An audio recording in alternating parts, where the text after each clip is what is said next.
26,000 points, we head into another two-way tie. It's Titan Sports Saloon in Oakdale and Shajank Boom Lounge in Grand Meadow.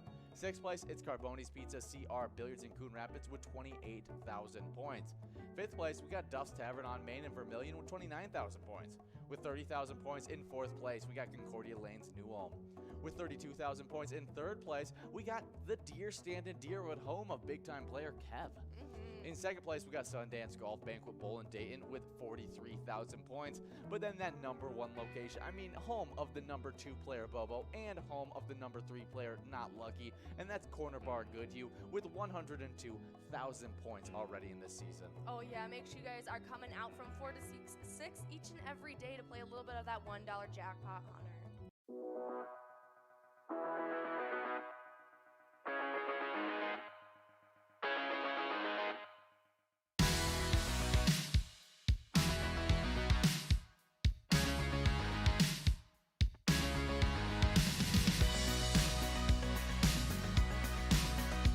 There it is, 53 balls.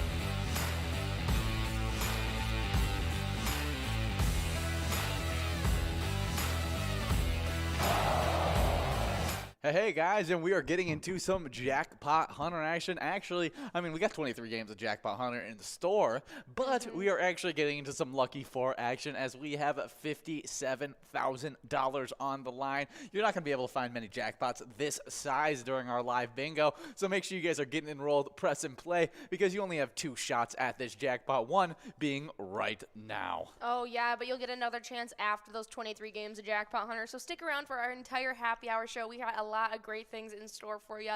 I'm Jordy and I'm Ian, and we're going to be streaming live to the Pilot TV's Player Connect apps, pilotgames.com/PilotTV, YouTube Live, and the Twitch app. On both YouTube and Twitch, our channel name is MegaSota, so make sure you guys are looking that up, seeing what streams are happening, and even checking in on those streams, because if you check in, we'll shoot you out some luck to hopefully help you get some wins. Oh yes, and especially if you guys are watching us on some of those brand new Pilot TVs that have been installed. And so if you're lucky enough, you're at a location like Elks Lodge Red Wing, Main Street Bar Hopkins, the Blacktop Bar and Grill, Darts Pub, Corner Bar Goodhue, Ambiance on Albion, Old 16, or maybe at Shenanigans Cheer and Chow. Definitely some really good names right there. We have clicked over on this major, but we have a really nice shot at giving out this mini jackpot. Let's see if it can happen in the next 3 balls. There it is, Lucky 777, getting $583 over a Classic Full Coon Rapids. 15, 10, 74, and 70 are the Lucky 4 numbers. Good job, Lucky 777. Yeah, it seems like a very lucky name. It does. Pretty lucky guy. Especially if 7's your lucky number. 777 is supposed to be one of those like angel lucky numbers. Okay, so definitely works out. We have Lucky 7 bingo, don't we? And Lucky 7 bingo. We have Lucky 4 bingo. Lucky 4, but don't we have we have some kind of 7 game in our tournament games? In our tournament bingo. That is a your knowledge kind of answer.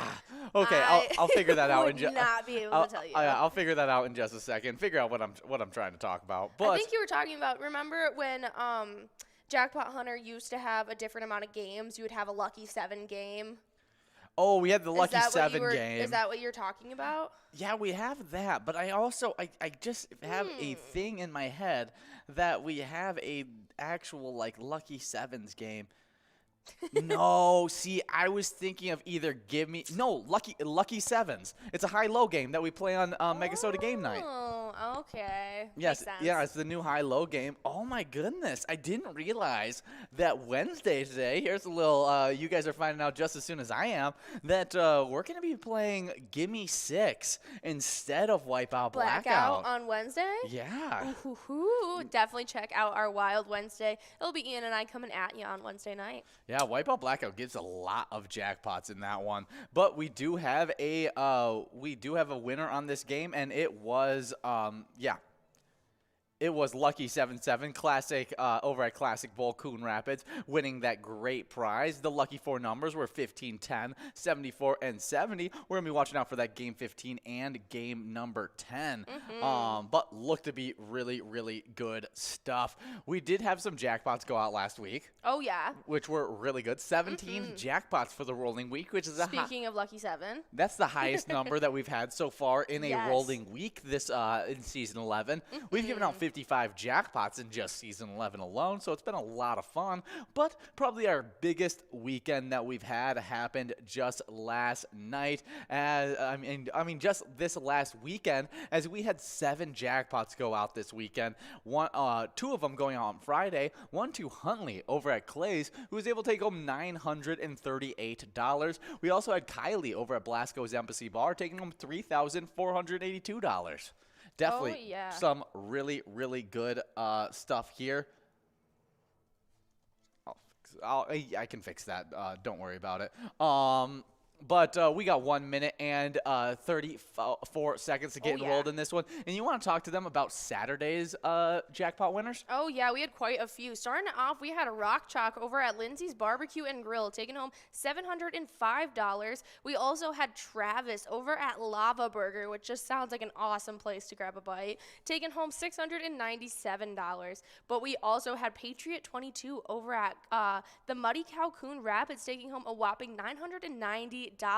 But that last jackpot going out on Saturday went out to Nora over at Maynard's Restaurant Rogers, who took home $1,107. Super, super impressive, but it doesn't stop there. We have one final jackpot of the weekend, making it 17 for the week, 55 for Season 11, and that was Lundy over at Riverboat Depot, who took home $924. Good job, Lundy, getting that win right there. Definitely some really, really good stuff for them. But good job to all 7 of those jackpot winners. You don't normally see a 7 jackpot weekend, but we used to. Then it would cooled off a little bit as we were getting into this new season. I mean, it's 100% due to the new rules in the Jackpot 125 cent edition. I mean, we talked about it. You were like there was no jackpots.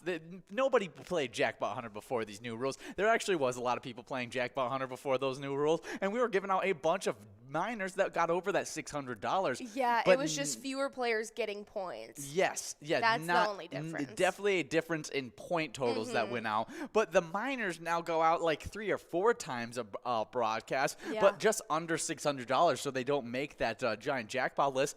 The first one that went out on Friday last week, though, was over the $600 mark. That's right. Just wasn't big enough because it got split between 3 different players. It was cool. Wendy over at G. Allen's. We had Crazy K over at Tasty Pizza Hanger 45, as well as Lorna over at Dawn's Corner Bar.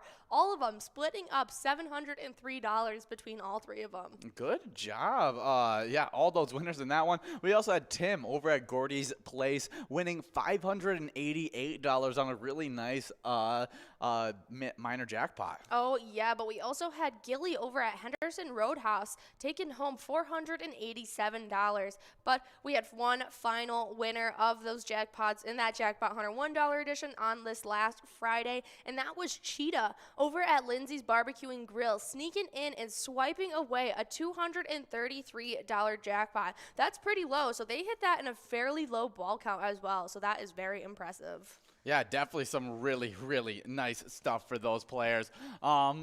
But we have a new E-Tab that just came out this week. That's right. I mean, not this week, this month. And it was Roaring 20s. It was the first E-Tab that we released in 2022. And it's been a lot of fun. You guys can play in 1920 during this. Use standard decks with smaller prizes. Or you can hop on over into the time machine and fly to 2020 and play with more volatile decks, but with a higher chance of large prizes. Oh, yeah, it's a ton of fun. We love it. And just the graphics alone, just from that, looking at the difference between that 1920s and then 2020, as well as those bonus rounds that you get to time travel to different places as well, you definitely want to check that out. Yeah, love Roaring 20s. You said you like 1920 better. I think I'm more of a 2020 guy. I think maybe not in the actual year of 2020, but I'm more of a 2020 gameplay kind of guy. All right. And that seemed like a lot of fun. We do have a winner on this game right here. here. Oh, yeah, it's Bull over at Corner Bar Goodhue, taking home that $35.20 must-go in this first game of Jackpot Hunter. A really good first prize going out to Bull, but that minor is now going to be clicking up from 56 balls or less to 60 balls or less, making it an even more doable jackpot. So make sure you guys continue to get enrolled into this next game. Oh, yes. And we also want to talk about our social medias because those are the hub of all of our information, specifically our Facebook page. Oh, love our Facebook page. Yeah. Amelia does a great job keeping that super up to date. And you'll get to be able to see like weekly bingo schedules, event details, reminders, big progressives, player picks, as well as there's a website link that has a really nice options on it as well. It's one of those link trees that are super easy for you guys to use. Oh, yeah. It gets to show you guys all the locations around Minnesota where you guys can play pilot games, all of our other social medias for you to interact with. That link directly to pgl.world, as well as our Player Connect app. Literally anything you could possibly need, it's right there in the palm of your hands. Yeah, so definitely check out our Facebook page. But a great way to know what's going on each and every morning is by starting your day with a cup of joe. And I'm not talking about the coffee. I'm talking about our bingo show that happens at 11:30 every single morning. It's a ton of fun. I come at you live with a different bingo extraordinaire each and every day. And we talk about all the different jackpots we have on the line, what games you need to be there for, and what the standings are for the day. So definitely check out each and every morning our Cup of Joe shows. But right after that, that's what leads us right into that Vikings bingo that comes at you every single day from 12 to 1. Yeah, really, really great Vikings bingo heading into Jackpot Hunter that runs from 1 all the way till 4. Oh, yeah. Did you talk about the coverall that's in Vikings bingo? No, I did not. Because it did not go out today, as me and Will tried our darndest to give it out. It's over $6,000, so make sure you guys continue playing that Vikings bingo from 12 to 1. But Jackpot Hunter had some of my favorite bingo today because that minor, it goes out all the time. It started off today at $63, which means it was at the 56 ball count, but we have no idea what's going to come in at tomorrow because it goes out literally like 3 times during that 1 to 4 time. And definitely come out and try and win yourself one of those minors. Oh, yeah, it's a ton of fun, and it leads you right into what we're playing now. That first game of Lucky 4 bingo that we tried to give out, we were able to give out that minor jackpot, and so that's super, super exciting. But now we're into these 23 games of the $1 Jackpot Hunter, so you're trying for that $12,800 major. We got 100K mega as well as this minor that's almost at $300. And so if this doesn't go out in this game, it'll be probably clicking up in the next or second to the next game. It would have to get $2 more. If it doesn't get to there, let's see where it's at. It's not going to be clicking up, so that means it's going to stay at 60 balls or less if it doesn't go out in this game. But if it somehow managed to live a third game, it's going to be clicking up to 64 balls or less. So we do have a little bit to go. But I can't believe we were able to give out that mini jackpot in Lucky 4 bingo. Super exciting. Surprising enough, with how much bingo I've been doing over the last 2 years, I have never been able to give out a single Lucky 4 jackpot at mini, major, mega.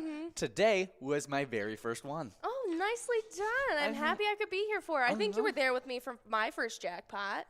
Was it you or your dad? Ooh, I don't remember. It might have been Big John for my very first jackpot. Yeah, it may have been. I have been all over the place with jackpots. I was there for a few people's. I was on production for Will's first jackpot. I was on air for it. Yeah, you were on air with him. For John's first jackpot, I think I was on air with him for that first jackpot. And so it's been fun. It's always fun to see who first jackpot, especially once in new games. It might have been Hot Take that I was on air with. Oh, definitely could have been. You did a lot of live bingo with Hot Take when we first started. Yeah, because you weren't a regular on live bingo like you are now, where you just randomly show up on these happy hours. Hope you guys Vikings. like it. I like being here with you guys. Yeah, you're no longer just Cup of Joe. You're more versatile than that. I'm not limited. I have a wide variety of skill sets. Exactly. Just like our live bingo does. I don't like to be put in a box. No boxes. Triangles only. I don't know. I was gonna say I can't say the word. That's why I didn't say Quadrilateral. it. Yes, I was gonna say that, but then I was like, oh yeah, no. It's like a circle. Yeah, What's that from? I have no idea. I now pronounce you Chuck and Larry. Oh, it's like a circle. What a good movie. We do got some more live bingo that we got to go over. Yeah. As we talked about, before we talk about that, we do have a jackpot winner on this one. That's It's right. Bob S. over at RJ's on 5th Avenue, taking home an over $300 jackpot. Because you add that must go on top of that minor, it's a pretty good prize for you. Winning in 60 balls or less, right on the money. Wow, I can't believe Bob Saget's coming to us from beyond the grave. Oh, good old Bob Saget. There's probably multiple Bob S's. I wonder. I guarantee there's multiple Bob S's Wonder in this how. world. No, I wonder how many famous Bob S's. Yeah, I couldn't tell you. Bob Seger, yep. That's another Bob S. I know that's famous. Gosh, now we just got a bunch of famous Bobs. Bobs.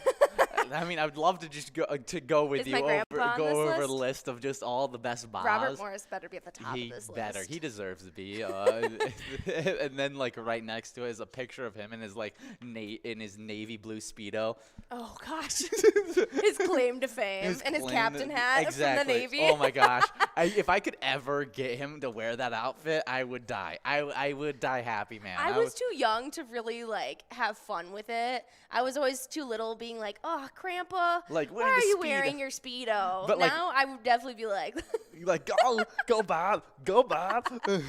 "Such a funny man." Oh my gosh, yeah, that would be hilarious. We do have some more Lucky 4 bingo after we finish these 23 games of Jackpot Hunter. Another shot at that 57 grand. After that, we got Skull Bingo. That runs from 6 all the way till 10. Today is one of those days where it's uninterrupted Skull Bingo. So definitely take your shot at it because we have a coverall of $47,216 that's available if you win it in 50 balls or less. That is right. You definitely want to be there for that Skull Bingo. One of our best jackpots on the line, I'd have to say. Oh, yeah, but there's 3 jackpots that are available during that Skull Bingo. That's so right. It's super doable to at least take home one of them.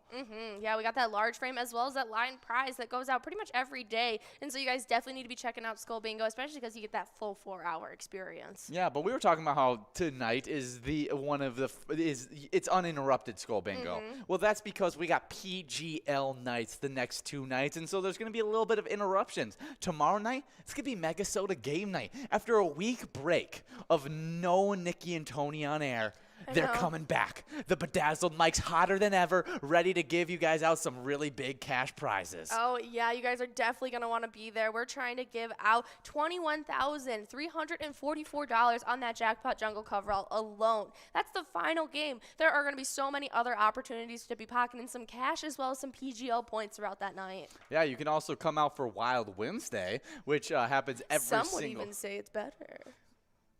We might be biased. Yeah, we are the host for Wild Wednesday. So if you guys want to come out, you guys will be able to play some bingo with us from 7 to 9. It's every single Wednesday. It's a lot of fun. We have a bunch of PGL action. We're going to play a little bit of Gimme 6 instead of Wipeout Blackout this time, which Gimme 6 gives out like jackpots on a very regular basis. That's awesome. Like it's like at one point, it was tough to go a game of Gimme 6 without giving out an at least $200 jackpot. That's what I like to hear. And so it definitely come out for that. We'll be playing a lot of that action, but we'll also have PGL points, like I said, as well as a Jackpot Jungle 25-cent coverall that's going to be $8,932 if you win it in 52 balls or less. Yeah, that'll probably be clicking over $9,000 as you guys are playing. So definitely come out for that Wild Wednesday on Wednesday night. Oh, I see Daytona out there. I know. I've been having fun reading everyone's names. We got Smelly. Fud. Fud. There was one that was like Brit Nasty. Yeah, lots of good names out there. So good job. Keep up the nice names. I think reading your guys' player names might be my favorite part of the broadcast. Like just sitting here and just seeing what they come up with. Letter Oh, book. there's Brother Nat out there who got a big rise yeah. recently in our standings. But before we talk about more of our live bingo, we got some actual national days to head into. Yep. And this one is definitely a great one to start out with. Yeah, it's National Backwards Day. Yad Dug Sith. Yadug Sith. Yes, this is a good day, and that's how we say it in backwards. But on January 31st honors everything backwards on National Backwards Day. The day provides an opportunity to reverse our ways, our direction, or simply our shirt. Dessert for breakfast, perhaps. Before I talk more about this, we do have a winner. That is right. C.J. Holmes over at Concordia Lanes in New Ulm, taking home that $22.80 Musco. 59 balls or less. I mean, super low. Good looks. So keep on getting enrolled, press and play as this jackpot continues to grow. But, dessert for breakfast? I'm hey, on. Why not? I'm in. Yeah, there are many ways to celebrate this fun day. Just let your imagination be your guide. So how would you celebrate Backwards Day? How would you celebrate it like... Yeah, how would you celebrate How do I celebrate Backwards Day? Ooh, that's interesting. Okay, so this morning I went to go work out. When I came back from working out, I actually put shampoo in my hair and body wash on my body before hopping in the shower, and then washed it off. Yeah, it was it's celebrate today. Yeah, I don't think your shampoo would have worked if it didn't have water in it. No, I didn't do that. I wish I did. You just put goo in your hair. Yeah, you just come in and I just got slime in my hair. That's what I was hoping that you would believe that I did that. Yeah, No, I don't believe ya. I didn't do that. Maybe on today I'll just. You're bumping into me. Here's knocking me back. Yeah, I got a great story for National Backwards Day because it was a time where I was young and I got things mixed up and they became backwards in my head. And it was actually when I first started. When you realized you were dyslexic for the first time. No, this has nothing to do with dyslexia because this is driving. This is when I first started learning how to drive, and so I'm learning how to drive with my dad. All right. At first, I only drove with my dad because my mom was too crazy, and I couldn't handle being in the same car with her when I was first learning. Yeah, and I bet she couldn't handle you driving. Exactly, she would yell at me and make me a worse driver because I'd get distracted by whatever nervous, and you're like, I get it. Where my dad's a very calm person in those kinds of situations. I was the same way. My dad came with me all the way through my driver's test. Yes, exactly. And so I'm driving with my dad. I just dropped off my siblings. Luckily, I just dropped off my siblings, and so they didn't see any of this. And so we drive to go to the high school where I was going to school, and then he was gonna hop into the driver's seat afterwards and take it home. But when I'm turning out of there, I just turned directly into the left side lane. Oncoming traffic. Just go straight for a little bit. Good thing it was a complete empty mid-Michigan road that I was driving on, and it wasn't for a few 100 feet down the road that there was another car, but it was just my dad was like, get over to the other side. He grabbed the handle. You know what handle I'm talking about, and yes, we all know the handle. and it was yelling at me. But on that day, I definitely got things a little backwards. Yeah, no, I've actually been in the car where someone has done that. Oh my gosh, and that would be so freaky. It was scary. No, and it was one of those roads that have the grass in between the separating directions of traffic. Oh gosh, that's way worse. That's way worse than what I did. It was really bad. Did you drive over the grass part to get to the other side? No, there was cars coming and they had to move so we could get across once the grass ended. And so we had to drive on the wrong side. Wow, that's crazy. Well, sometimes you just get things backwards, and today is where you have an excuse to do so because it's National Backwards Day. Do not take any of the things I said as being backwards as a right way to celebrate today because that's a good way for you not to be able to celebrate the day. But let's move on to our next national day. All right. Well, this one's such an improvement of a day. I like this one way better. It is National Hot Chocolate Day. And each year on January 31st, Hot Chocolate Day warms up people across the country by celebrating the timeless cold weather beverage. Hot chocolate is a warm beverage that's made from ground chocolate, heated milk or water, and sugar. In America, we often use the terms hot chocolate and hot cocoa interchangeably. However, the two beverages are different.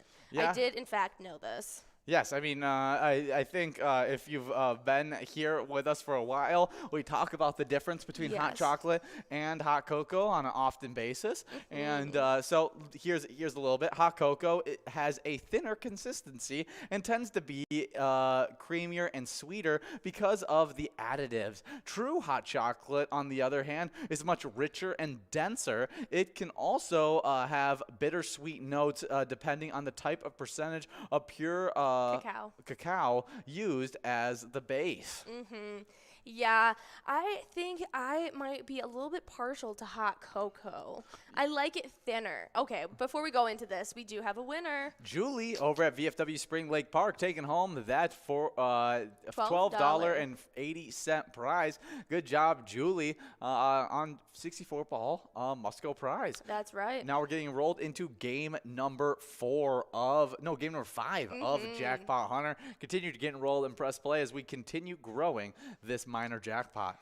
Yeah, so as we were discussing, I think I'm a little partial to a hot cocoa. I think I like better. I like it thinner and a little bit sweeter. When it's that dense, rich, kind of like bitter or semi-sweet chocolate, Yes. it feels like I'm drinking just like melted chocolate a little. You know? Oh, It's like a yes. little too heavy for my stomach. I get that. Definitely I have that case. But if I'm having a more of like a where I want whipped cream, Like a dessert. I want like a dessert. I'm going definitely hot cocoa. That's like when you go to like a good diner and it comes in those big mugs Oh, with yeah. the drizzles and It's stuff. like right before you go back outside to take on like the a cold. Polar Express drink. Exactly. That's when I'm going with the hot chocolate. If I'm going hot cocoa, it's just like a regular day of I just want to sip on something warm and it just be warm and tasty. Like Yep. I think I'm going to have the Polar Express hot chocolate song stuck in my head for the rest of this broadcast. yeah, I was not Keep going, nearly as much. Hot. It's just going on in my head right now.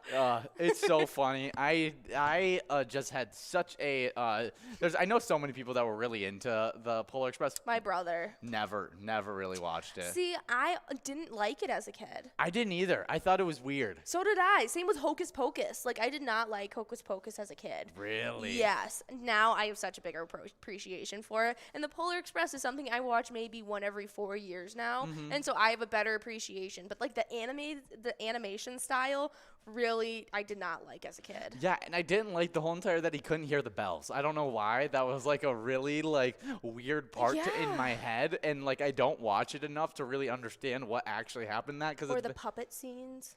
I don't remember the puppet scenes Where they at go all. into that one decrepit, what is it called? It's like the part of the train, and it's just like this broken down trolley part that has it's all dark. Oh, it's and the got all baggage the area? dingy toys and Are you talking about the baggage area? I don't know if there's other baggage. I think it's all broken toys back there. Is it? Well, I Can't remember. I think it's supposed to be the baggage area of the train that just has broken toys in it because it's just like doesn't have actual luggage in it. But I don't know. Yeah, I'm not sure. Yeah, it's super interesting what you can remember of those shows because that Some parts really stick with you. yeah that song though I cannot even think of the Now tune. you got hot chocolate. You don't know? Wow. No, it's completely Passenger cars, that's what it's called. It's the abandoned toy car. Yeah. Oh, okay. It's like it's just full of abandoned toys. Wow. It's a puppet car to be specific. Oh. Yeah, it's all these creepy puppets that like, ew, yeah. Yeah. Not a fan. But you were a huge fan of Coraline. Weirdly enough, yeah. Yeah, because that's like all puppets, like, kinda. Like they're all like material things. Well, yeah, I mean, that's like a stop motion animation. No, but like they're like what they turn into is like they're trying to turn her into a doll, isn't that? I think so. You thought that was what I've never the whole really thing was. understood what they are because of like Mean Mom turning into a spider. Like I never really knew what they were. That happened. That's Yeah. it's a weird movie. That's another one of those I think movies. it just might that was indicate weird that for if me. they get their what I always kind of thought was just that if the buttons are sewn on that they're like soulless. Oh, maybe. I don't know. There's a lot of theories about Coraline, though. Yeah, we got another national day, though. It's National Inspire Your Heart with Art Day. I love this. Always observe on January 31st. Inspire Your Heart with Art Day encourages us to ponder how art affects our hearts. Art is valued and appreciated for all sorts of reasons. Yeah, I don't know why, but if I see a very not even sentimental, just like a very moving piece, if I listen to a song that it just like has like a certain feel to it, I feel it deeply, and I have no idea why. Oh, yes. No, it definitely, it can invoke so many emotions, It really being able to hear, does. being able to see or hear, anything that can affect the senses in that kind of way of just, seeing something absolutely beautiful. It's just, and even if it's not beautiful, like, we have a couple winners. It's, Daytona, Jill, both splitting that $16.80 must-go prize. Jill's at Mill Creek Inn and Daytona at our place in third. Yeah, but even if like a piece of art isn't beautiful, like my brother literally showed me this rap song the other day, and the words and what he was saying was just so sad and like just so powerful. I was just sitting in the back seat of his Jeep. He's like bumping it and like dancing. I'm in the back seat tearing up because this song is so like it was intense. No, I have just such a different view of that kind of stuff, like especially during that song, that because I was back there listening to it with you. What I was just thinking was like, wow, he's using a lot of sad things to make this song work. Like, I just thought it was just to make the song work. Like, I don't like. You don't know how real or authentic the words actually Yeah, were. I never know, because like that's all of music is so unauthentic. Like, I know, the music but, like, industry is so unauthentic with their emotions and stuff like that. So it's so hard to be able to tell that kind of stuff. Yeah, it just was a heavier topic of a song, and so thinking about him just putting it out there for views and likes and stuff, that upsets me. Oh yeah, but there's millions of people that do it. They probably won't know who I'm talking about. Do you know who Trisha Paytas is? Yes. I watched a couple videos about her today. I don't follow her. I don't like her. I don't follow her content. But I just watched really a couple. Blew up because of the David Dobrik vlogs, and right? her Frenemy podcast with that. Yeah, but Ethan she would be dude. nothing. She wouldn't even have that podcast without dating. Well, she what's had like his a name? huge following before David. Did she? Yeah, she's been on YouTube since like 2013. I knew she did, but she was all the mukbangs and all that kind of stuff. Like, that's what she was before that. See, I don't really know her content. And so, like, that was like her. Man, did she infuriate me with what she spoke about in these videos I watched. I hate that I actually know stuff about her. I was gonna say, you know a lot more than I was very much into the David Dobrik vlogs at one Oh. point, and so like especially pre her getting introduced to the vlogs. I was gonna say that's when I was a fan of I was him. very much into it, and then like once they started, I stopped watching. I him. watched as she came in, and so I knew what she was doing before and stuff like that, and I kept track of a lot of the different people within the David Dobrik vlogs too, like even the Friends side videos. No, I actually watched more of the Friends side videos than I did of David's. Oh, really? I was like more of the Heath David and ones. Zane. I followed them. Like, they were my people I didn't watch really them liked. very often. I thought they were so funny. They created, I just thought they were very funny. Mm-hmm. No, I always thought they did just really, really good stuff. But let's move back on to we are moving so off topic to today. actual art and stuff like that. And there's some really beautiful art pieces. Oh, yes. Is there any art pieces that instantly come to mind that you think of when you think of the heart-changing art pieces? The Kiss. What is that? It's a piece that is about two lovers, and they're in an embrace. Okay. It's done by Gustav Klimt, and it's a print that we have in my home. It's a print that I grew up looking at. It's kind of, I don't really know. It's just about two lovers embracing, basically, but I love this piece of art. Looks like an apartment building. Their bodies? Is that their bodies? This is they're like wrapped in like a sheath or something. Oh, okay, I'm seeing like it now. this is her dress peeking out, that's and really they're in a pretty. flower bed, and this is his head, and she's wrapped around him. Yeah, that's a very pretty. And he's wrapped around her. They're just in like what? That's like the point of it, is that you can't tell the difference between the two people. Is that they're just embraced within each other.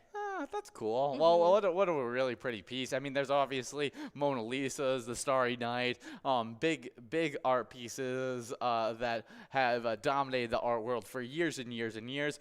Some of those pieces that really come to mind when I think of like how did that even happen are ones that are like those early Greek statues where they were able to oh my gosh, be able to stone just the realism of marble, not even stone, marble. Yeah, just like you can just like tell the creases of the women's bodies and like just the art. I completely agree. They make me lost for words. That is some of the some of that art is like the one that just makes my jaw drop. I'm like, wow, how does that happen? Like, because I can understand a paint on a brush and stuff like that, and I can comprehend like, but I can't comprehend chipping away at stone and then knowing the outcome. And that be the outcome. Absolutely ridiculous. So I literally am lost for words at most of those sculptures. Yeah. It's super impressive. Like the sculpture David, but we got a winner on this one. It's Brother Nat split with Coffee and Heath Rocket. All splitting that $13.80 Musco prize. Good job to all those winners in game number 6. We're now getting rolled into game number 7. If we can get that over $100 as we're getting enrolled, there it is. Oh, over $100. Not this game, but next game. It's going to be clicking up to 56 balls or less. Yeah, no, I lost track of what I was going to say. Yeah. Well, it is National Inspire Your Heart with Art Day, and there's so many ways to be able to do that. Whether it's a painting, a sculpture, a song that really pulls at you, take a time to be able to enjoy that kind of art.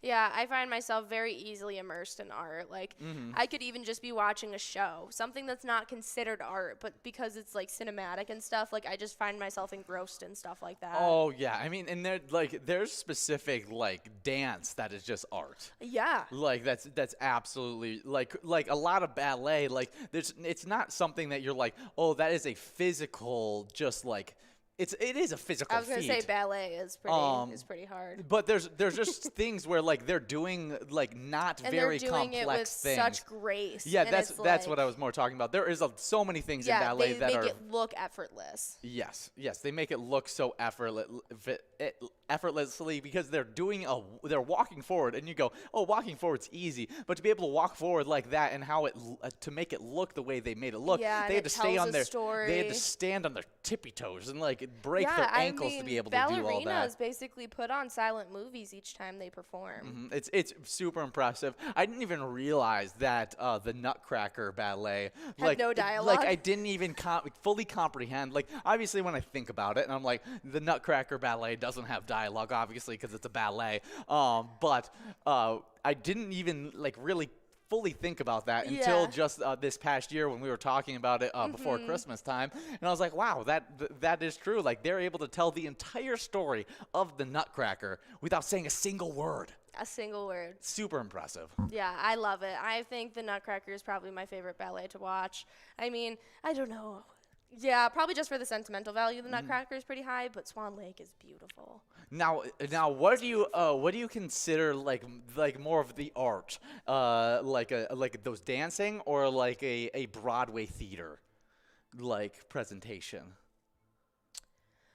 Probably ballet. Okay, yeah, no, I would agree with you. I think Broadway is closer to the cinematic world. It's like which live cinematic TV. is art too. It is. No, 100% it is. It's a form of art. It's a form of entertainment. But it's like a live version of the cinema. Whereas like a ballet, you have to stay engrossed to know what's happening. And I mean, it's a rendition of all your favorite tales. So you obviously know where the plot's going and where everything's going to go. But I don't know. I think there's a lot more like artsy things to do with it. Like you just go to the backdrops of those things compared hand painted most of the time to like the Broadway theaters, where they're both probably hand painted, but it's more just of an artsy hand painting where you'll get like a Starry Night style painting in the behind a ballet, where you'll get more of like a brick wall. And you'll get more settings behind you. Exactly. So I can agree with you on that. We do have another national day, and this one's one of my favorites, as it's the thing you love to pop, but you hate to hear to pop. It's National Bubble Wrap Day. That's a great way of putting it. Yes. National Bubble Wrap Day, also known as National Bubble Wrap Appreciation Day, on the last Monday in January, recognizes a fascinating piece of invention. Today, bubble wrap's primarily purpose is to protect fragile items, either in shipping or storage. Of course, people also take enjoyment from popping the bubbles in bubble wrap too. Are you more of a bubble wrap or a packing peanut kind of guy? Ooh, that's a tough one. I have my answer. Gosh, bubble wrap. Bubble wrap. That's the way I've always been packing. Like I think we are a little young to. I just have a weird thing about styrofoam where if I touch it too much, I don't like how it feels.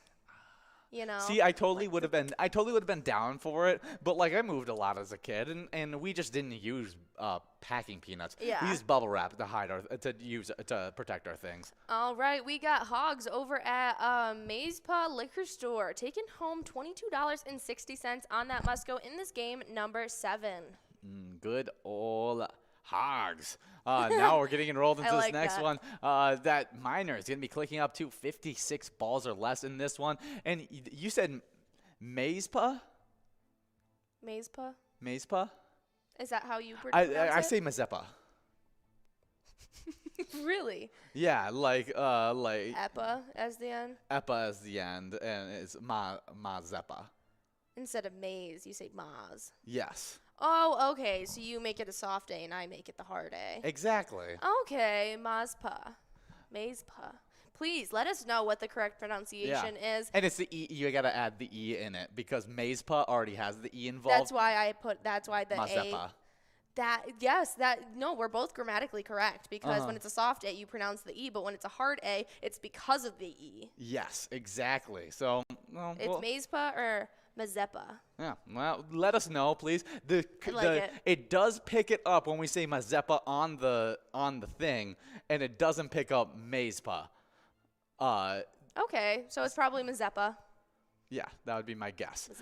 We got 1 minute and 15 seconds to get enrolled in this next one with a 56 ball or less minor, as we were talking about bubble wrap. Bubble wrap, some of the best things ever.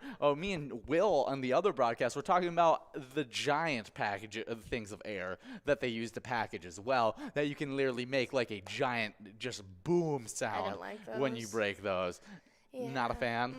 Never one to scare people with it. No, it's like those mean dudes at like your lunch table that would come up behind you with those little bags of Fritos or something and just go bah right behind you, and I just want to go bah. Okay, I get it. I just got traumatized by those pops, so I just don't like them.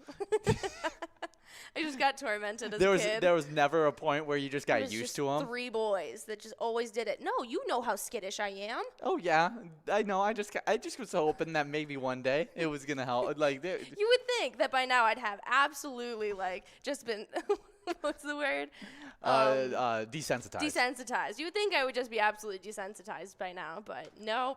I think it's just made it worse.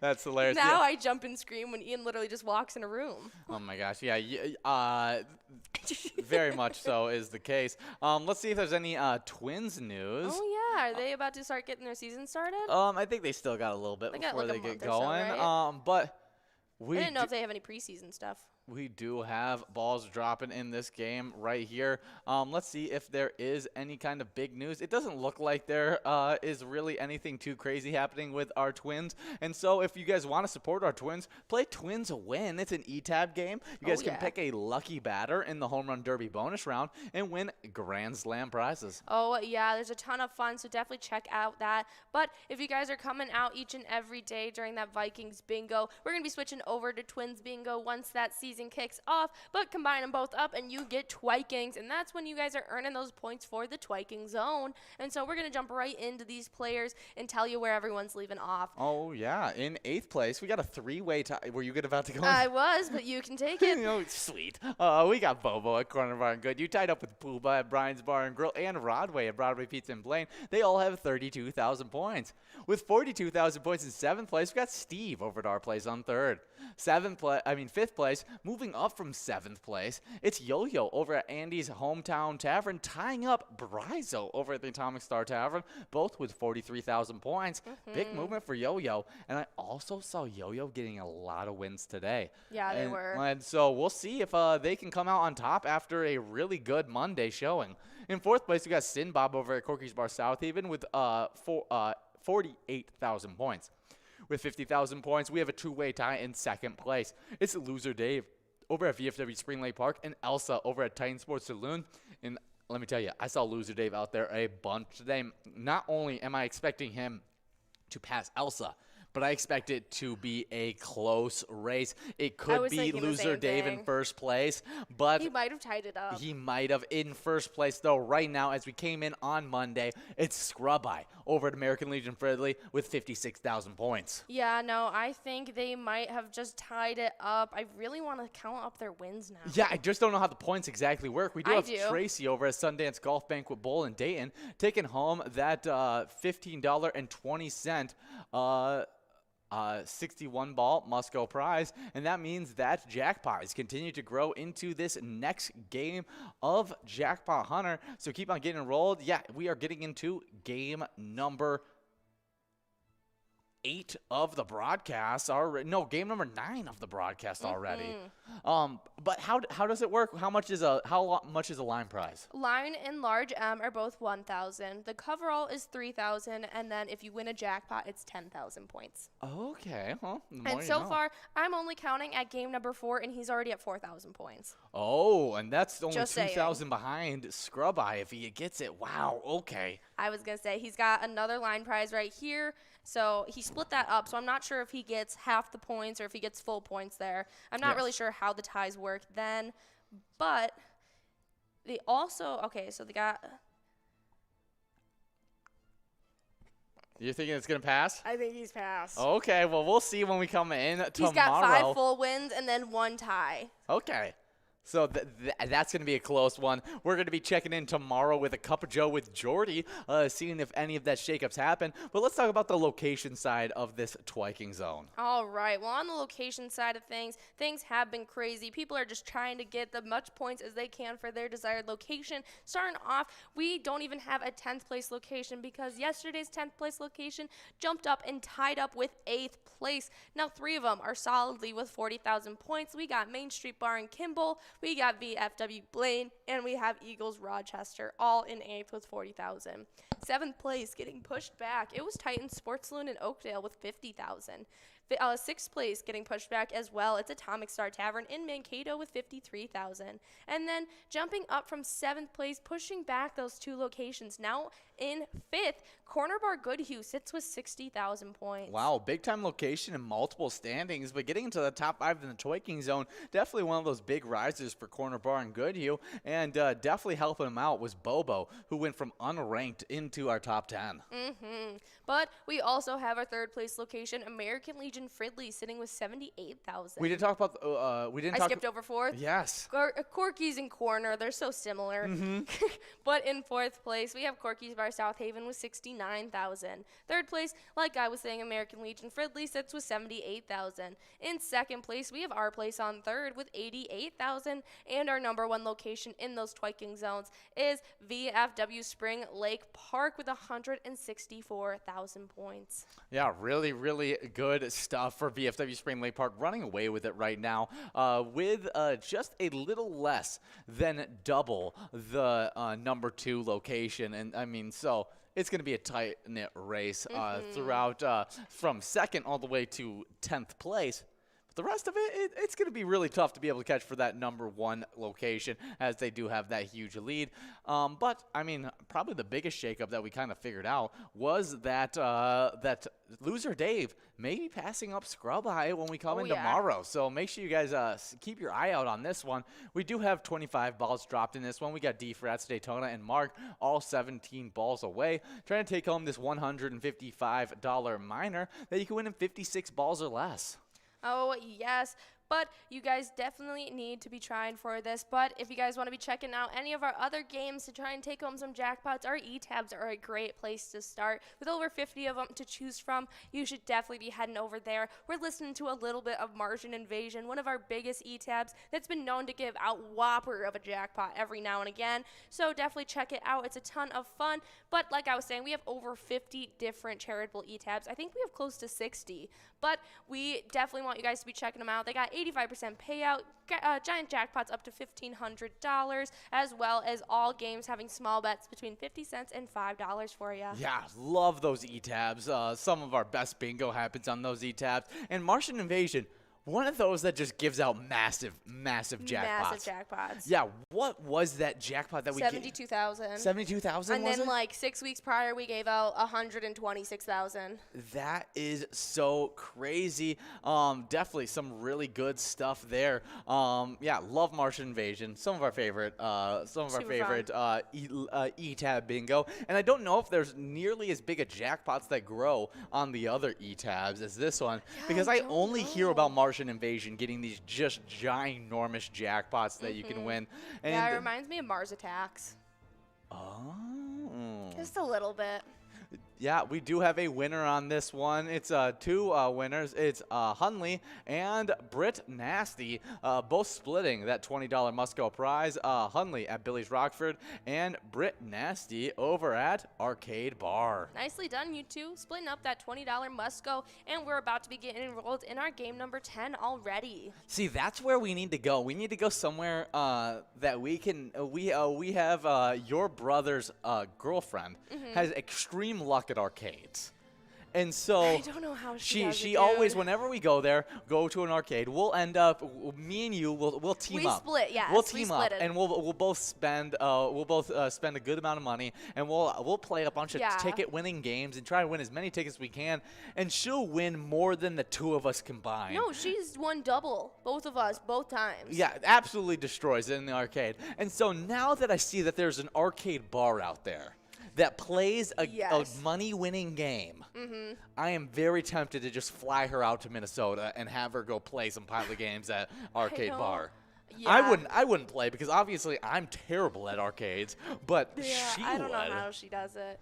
We were literally talking. We just celebrated her birthday with her this past weekend, and she was like, you know, I need to go to a Dave & Buster's. I need to go to a Dave & Buster's pretty soon. And I was like, I don't even know if I want to go to a Dave & Buster's with you, Rachel. Oh, my gosh, that would be so much fun I think it'd be a lot of fun. That would be so much fun. I love a good arcade, and always a good reason. We went laser tagging last time we went to an arcade, and that was a lot of fun. Yeah, I wore white sweatpants. That was, not the best idea for you. But my cousin, who wore all white while laser tagging, like hoodie, shoes, pants, everything, came in first. Yeah, I'm convinced that he figured out a trick.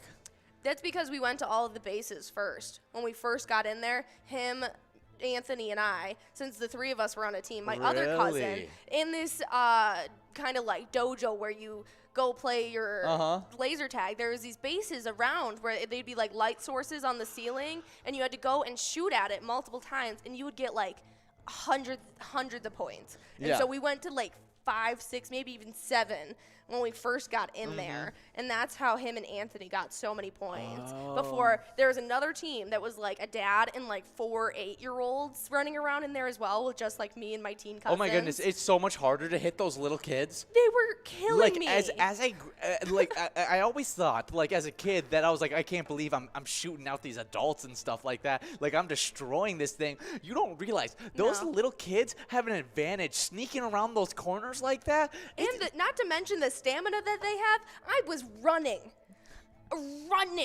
and they were chasing me for like 5 minutes, and I'm winded. I'm wearing a hoodie. It's like 80 degrees in this like sweatshop of a kid's factory, and I'm just like, you need to. I literally looked at the kid and I was like, I need a second, and I was like, go do somebody else. I need a second, and I literally hid in the corner to catch my breath before I came back out.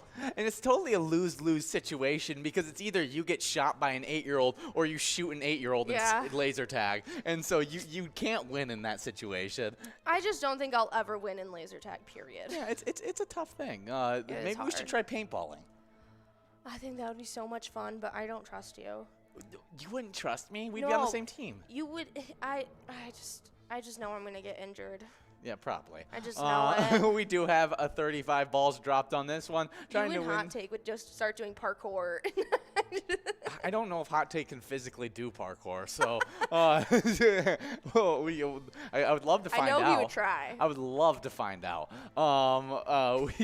I don't even know if myself can do parkour. Like I look like an idiot. If someone set you, Ben, and your youngest brother Gabe on an agility course where you had to survive or die. When parkour was a big thing, I ended up trying to do like a little roll on someone's car, and I dented the heck out of their car. Like I put an absolutely huge dent in just the front of their car. Yes, just a huge dip in their hood, and and just felt so bad. Ended up having to like put it up and like physically push it back out. Like it was a very I felt so bad about it, and so I just don't trust myself with the whole parkour stuff. Do you know who I would trust though? Who?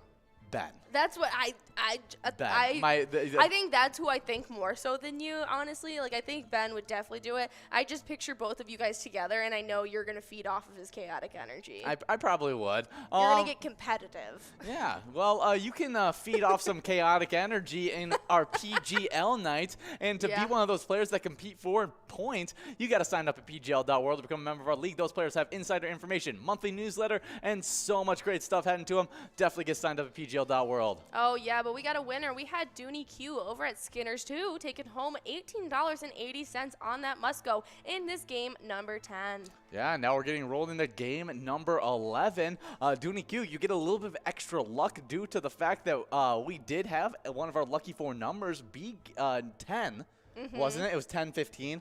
Was our 2 lucky numbers for lucky 4? I couldn't tell you. Make sure I'm. Oh wait, I was the one. I was gonna say I'm not even in the message. I was about to say I was the one that got those. Yeah, 15, 10, 74, and 70. So 10, Dooney Q, you get a little bit of extra luck heading to you, and but we got 1 minute and 45 seconds to get enrolled in this one, and we got some new players that just got signed up at PGL.world, like Jenna, Hockey Mom, Valley Girl, Mikey, Kate. Reyes 22, Reckless 77, Joski, as well as Ben Ruggles. Ben Ruggles. Sounds like a loser. That's just mean. Kidding. That's mean. He sounds like a winner. He got the day off today. Oh yeah, that's right. He is a winner. So yeah, he definitely is the winner. He's also in Florida, so yeah, he's just a winner. Yeah, he's a winner right now. I wish I could trade slops with him. I'll do that. We do have 1 minute and 10 seconds to get enrolled in this next one. So get enrolled and press play. But we were talking about those new players that just got signed up at PGL.world. Now those players can earn PGL points to trying to get into our top 10s, which our top 10s have been pretty competitive so far in this season.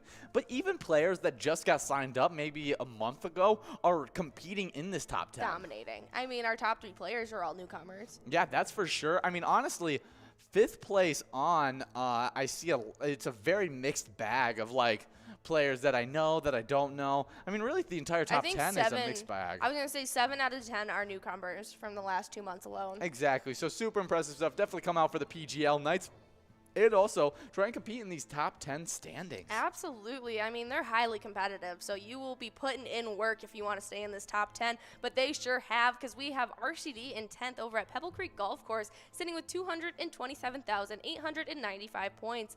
Sitting in 9th place, we had Big Pimpin' over at Incline Station Bowling Center with 236,445 points. That would be so fun. You just get to get a drink, play some Pilot, and then you get to go up and just bowl for your turn. You just got games over the smorgasbord over there. Exactly. I mean, I'd be down with that. That'd be so fun. To be able to, like, bowl your 2 turns and then still have an iPad to be able to play your games while you wait for everyone else to bowl. How am I doing? Exactly. You win $25K while you're getting strikes after strikes. You're just like, like I'm big ballin' over here. Seems like He's big win. pimpin'. Yeah, big pimpin'. All right, well, in 8th, we also had Big Dog over at Rustic Saloon not taking home, but sitting with 237,265 PGL points. 7th place is a big-time player, Sarah Honey, over at VFW Austin, sitting with 251,255 points. But in 6th place, it's High Rise and Brizo over at the Underground Bar and Grill with 256,510 points. 5th place getting pushed back, it was Kick Your Arizona over at the Beach Club Bar and Grill with 263,940 points. 4th place, also getting pushed back, it was Nixon at VFW Roseville with 234,740 points. But our 5th place player jumped all the way up to 3rd last week. Wet Santa, absolutely killing it over at Duffy's Bar and Grill, now sits with 320,625 points. And he finally got your losing streak out of the round. You had been rooting for players, and then they kept on falling back. And then you finally said, I like Wet Santa, and Wet Santa actually coming through, moving up in the standings. Oh, yeah. I needed a little bit of boost because I just felt like I was giving you guys bad luck, and I don't want to be that person. I know you were literally talking about how you're like, I'm just gonna stop saying it, stop saying it. So good job, Wet Santa, for keeping her on a little bit of a winning side of things. Yeah, I don't want our players to not like me. Exactly. So good job, Wet Santa, in 3rd place. Thank you for breaking my bad luck streak. You're awesome. I hope you win. But in 2nd place, we have another newcomer, Keith, over at Billy's Rockford, jumping up into these standings. 2nd place now, 329,485 points. Number 1 is Bam Bam over at Stewartville Legion Post with 398,325 points. We do have a winner on this, B-Man, over at Cornerstone Pub and Prime in Wyoming, taking home that $23.60 must-go prize. And that means that Miner is going to be clicking up from 56 to 60 balls or less in this game number 12. Of the broadcast, already game number 12, and you can definitely take home another win. We had people win it in 59 balls since we gave out that minor, and so definitely a doable jackpot at 60 balls or less with $250 on the line. Oh, yeah. But their jackpot is clicked up to $253, and you're going to take it home in 60 balls or less. Let's hope we can give it out in this game number 11. It'll be super, super fun. If you do so, you have just over 2 minutes to get enrolled. I was looking at the time on the screen as if that was the counter. Oh yeah, we do have a shot at this major jackpot of $13,000 at 50 balls or less. Super doable at 50 balls or less. But me and you, just 2 Mondays ago, were able to give out a major jackpot in 48 balls or less. Yeah, I will never forget it. That was super fun. Wasn't that that was the biggest jackpot I had ever given out? No, that was on Wild Wednesday. No, Wild Wednesday when we were able to give out that jackpot in, I think it was Wipeout Blackout. Of $16,000. Really, really good jackpot. But it was also a really nice jackpot on that major. It just hadn't grown as large as this one has already at $13,000. And so keep on getting a roll, press and play at your shot at winning either of these jackpots. Oh, yeah. But you talked about the PGL players. Absolutely. Now it's time to talk about those locations. In 10th place, we got Cabin Bar and Nicolette with 670,000 points. In 9th place, we got LJ's in Miltona with 735,265 points. With 805,765 points in 8th place, we got the Atomic Star Tavern in Mankato. Then in 7th place, moving back one spot, it's VFW Northfield with 849,965 points. With 865 points. In 6th place, we got Third Rail Bar and Grill in Big Lake. Moving up from 7th all the way to 5th place, we got Blasco's Embassy Bar in St. Peter with 923,810 points. 8th place, it's Beck's Pub in Becker with 937,560 points. 3rd place, VFW Austin with 941,265 points.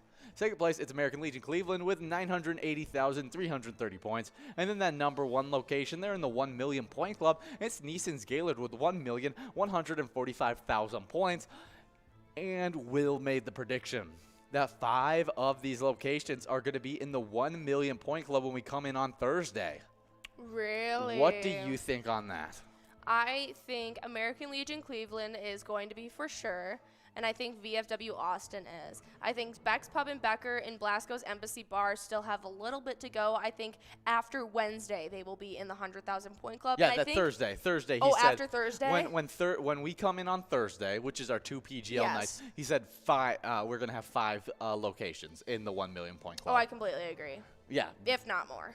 I wouldn't be surprised either. If there's a big cluster of people at a specific location, it skyrockets them in those points. And so it's anyone's game. I'm going to actually lean towards there's only going to be 4 locations in the 1 million point club. Oh, yes. I'm going to say that one of these locations are going to fall back a bit, fall back to 5th place, and that there's going to be some moving up in these location sides. I'm not going to make an exact prediction of which locations are going to be in the 1 million point club. You're not going to be like that one dude that bet just ridiculous amounts of statistics on the game and won just absolutely insane. Oh, there was I forgot what craziness that was that I showed you. I can't remember either, but he was like guessing. He bet on specific player statistics. He guessed on specific amounts of certain things that were going to happen. Oh, it was like 23 different calls that he made. Yes, exactly. Like of over-unders, I think it was. A lot of them were over-unders on rebounds and points and all that kind of stuff. Yep. And he added all those into the game and was absolutely ridiculous. Ended up winning like on what was it, $5 bet, I think I said it was. If that, he won not that much money from it. Yeah, it was like an over 10 grand win. If he was going to put in even, what was it that I calculated, like $40, he would have had like hundreds of dollars in return. Hundreds of thousands of dollars in return, yeah. Was it thousands? It would have been hundreds I did of thousands. The math. It would be hundreds of thousands. It was ridiculous. We do have Brizo over at the Underground Bar and Grill in Mankato taking home that, so close. It's going to be a must-go of $38.40, but just Brizo. barely missing out on that 60 ball or less minor jackpot that definitely could have helped out his standings, as I think he is in our jackpot hunter I was standings. just about to check. He is right now. Actually, he's not in the top 10 of our jackpot hunter standings, and so maybe making his way into those definitely could be. But we have 2 minutes and 20 seconds to get enrolled in this one. That miner's still sitting at 60 balls or less. But if it stays over $300, not this game, but the next game, it'll be clicking up to 64 balls or less, making an even more doable jackpot as we get enrolled into this game number 13. That's right. But if you guys didn't know, our Wild right now are 27, 10, and 3. They have a really good what did you call it? Did you call that a ratio or record? Record. Okay. I never know what to call it. I always just say the ratio. Yeah. But okay, so their record's looking really great right now. I mean, yeah, really phenomenal stuff. They just came off of a nice win. Kirill Kaprizov, Joel Eriksson-Ek, and Matt Brody each had a goal and an assist. And the Wild beat the New York Islanders 4-3 on Sunday night for their 5th straight win. I like it. They're definitely going to need to keep up on this hot streak so they can keep their spirits up and stay motivated for the next month that they're going to have. Especially heading into the February where they had, 14 games or it's 7 games rescheduled? They have 2 a week. Yeah, it's going to be ridiculous. So we'll see how hard it is for them, but it should be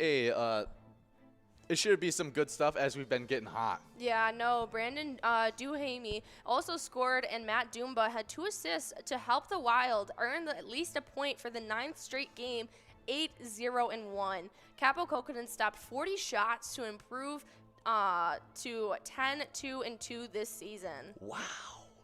That's very impressive, Capo Kokkonen, being able to play as good as he is. That means with Cam Talbot behind it, we are 17, 8, and 1. Okay, which is not good. So it means that we are better in overtime with Cam Talbot behind the pipes, which would completely make sense because he's the more veteran goalie of the two. But ratio-wise, it seems like Capo Kokkonen gets more wins on a more regular basis than Cam Talbot. I mean, Yeah. that's tough to say just because Cam Talbot is such a good goalie. But Capo Kokkonen is a starting level goalie as well in the NHL. Yeah, and if you ask him, he'll say, we're a really good team. Oh, yeah, no, I love this quote. He said, we're not always pretty. You don't always have your best, but it's just a matter of finding ways to win. And I think that perfectly describes how this team has been so far, just finding ways to win. I love that. I feel like that is a great outlook on life, like in general. Oh, yeah, just finding ways to win. Not always pretty. You're not always going to have the cleanest route, but just finding your ways to get through whatever is put in front of you. Oh, yeah, and it just shows the team mentality of this team. It's not about, oh, I played well, or, oh, I played bad. We won this game, and that's all that matters to me is that I can celebrate this win with my team. So definitely huge. And Wednesday, we're going to be having another good game as we take on the Blackhawks. The Blackhawks are 16-21-7, so we should be able to get the win at 8:30 then. Yeah, we're going to be on air with you guys for Wild Wednesday when they take the ice. And so that's going to be a lot of fun. Right now, the Blackhawks are 16-21-7 right now. So we're going to have to see how this plays out. Our, what did you call it? Record. Our record is better than theirs right now. So I think that we stand a good chance. But, I mean, you never really know what people are going to throw at you. Yeah, I mean, there's always ups and downs. Like, who do you think is going to be able to get the win? But let's see if we can find a projected, any kind of predictions to see what they think is going to happen. Yes, but we are looking for I think it'll be the second. It will be. All right.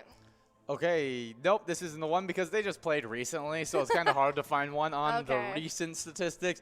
And so the Wild were favored to win the first time against the Blackhawks on January 21st. Did we win? And did we win? That is it. That's the question we need to see. That definitely is a good question. But before I go over who won in that game, we do have a winner in this one. Yep, we had MJ 111111 over at Lucky 13 Mendota, taking home $49.60. Just one ball away from that minor. I'm so sorry, MJ. Better luck next round. Oh yeah, we actually beat them in an overtime win where they were able to score 2 goals early, and then we were able to score back to back. We were able to score. We were able to score 2 goals in the third period to be able to send it into overtime, which was absolutely huge. I remember this game. It was Joel Eriksson, Kevin Fiala, Marcus Foligno, and Kirill Kaprizov all had goals, and I think it was Marcus Foligno who had the game-sealing goal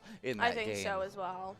Just huge stuff, and so definitely was a big win for us, but it was a tough win, and so we don't need it to be this tough this time, and hopefully we can finish this thing in regulation. All right, but you have just under 2 minutes to get enrolled in this game number 14 of the broadcast. Oh yeah, but let's talk about our E-Tab some more because, you know, why not highlight our D-Tab some more? And one of the great E-Tabs, Let's Go Wild. That's right. It's the one that we paired up with our Minnesota Wild, and it's very, very fun.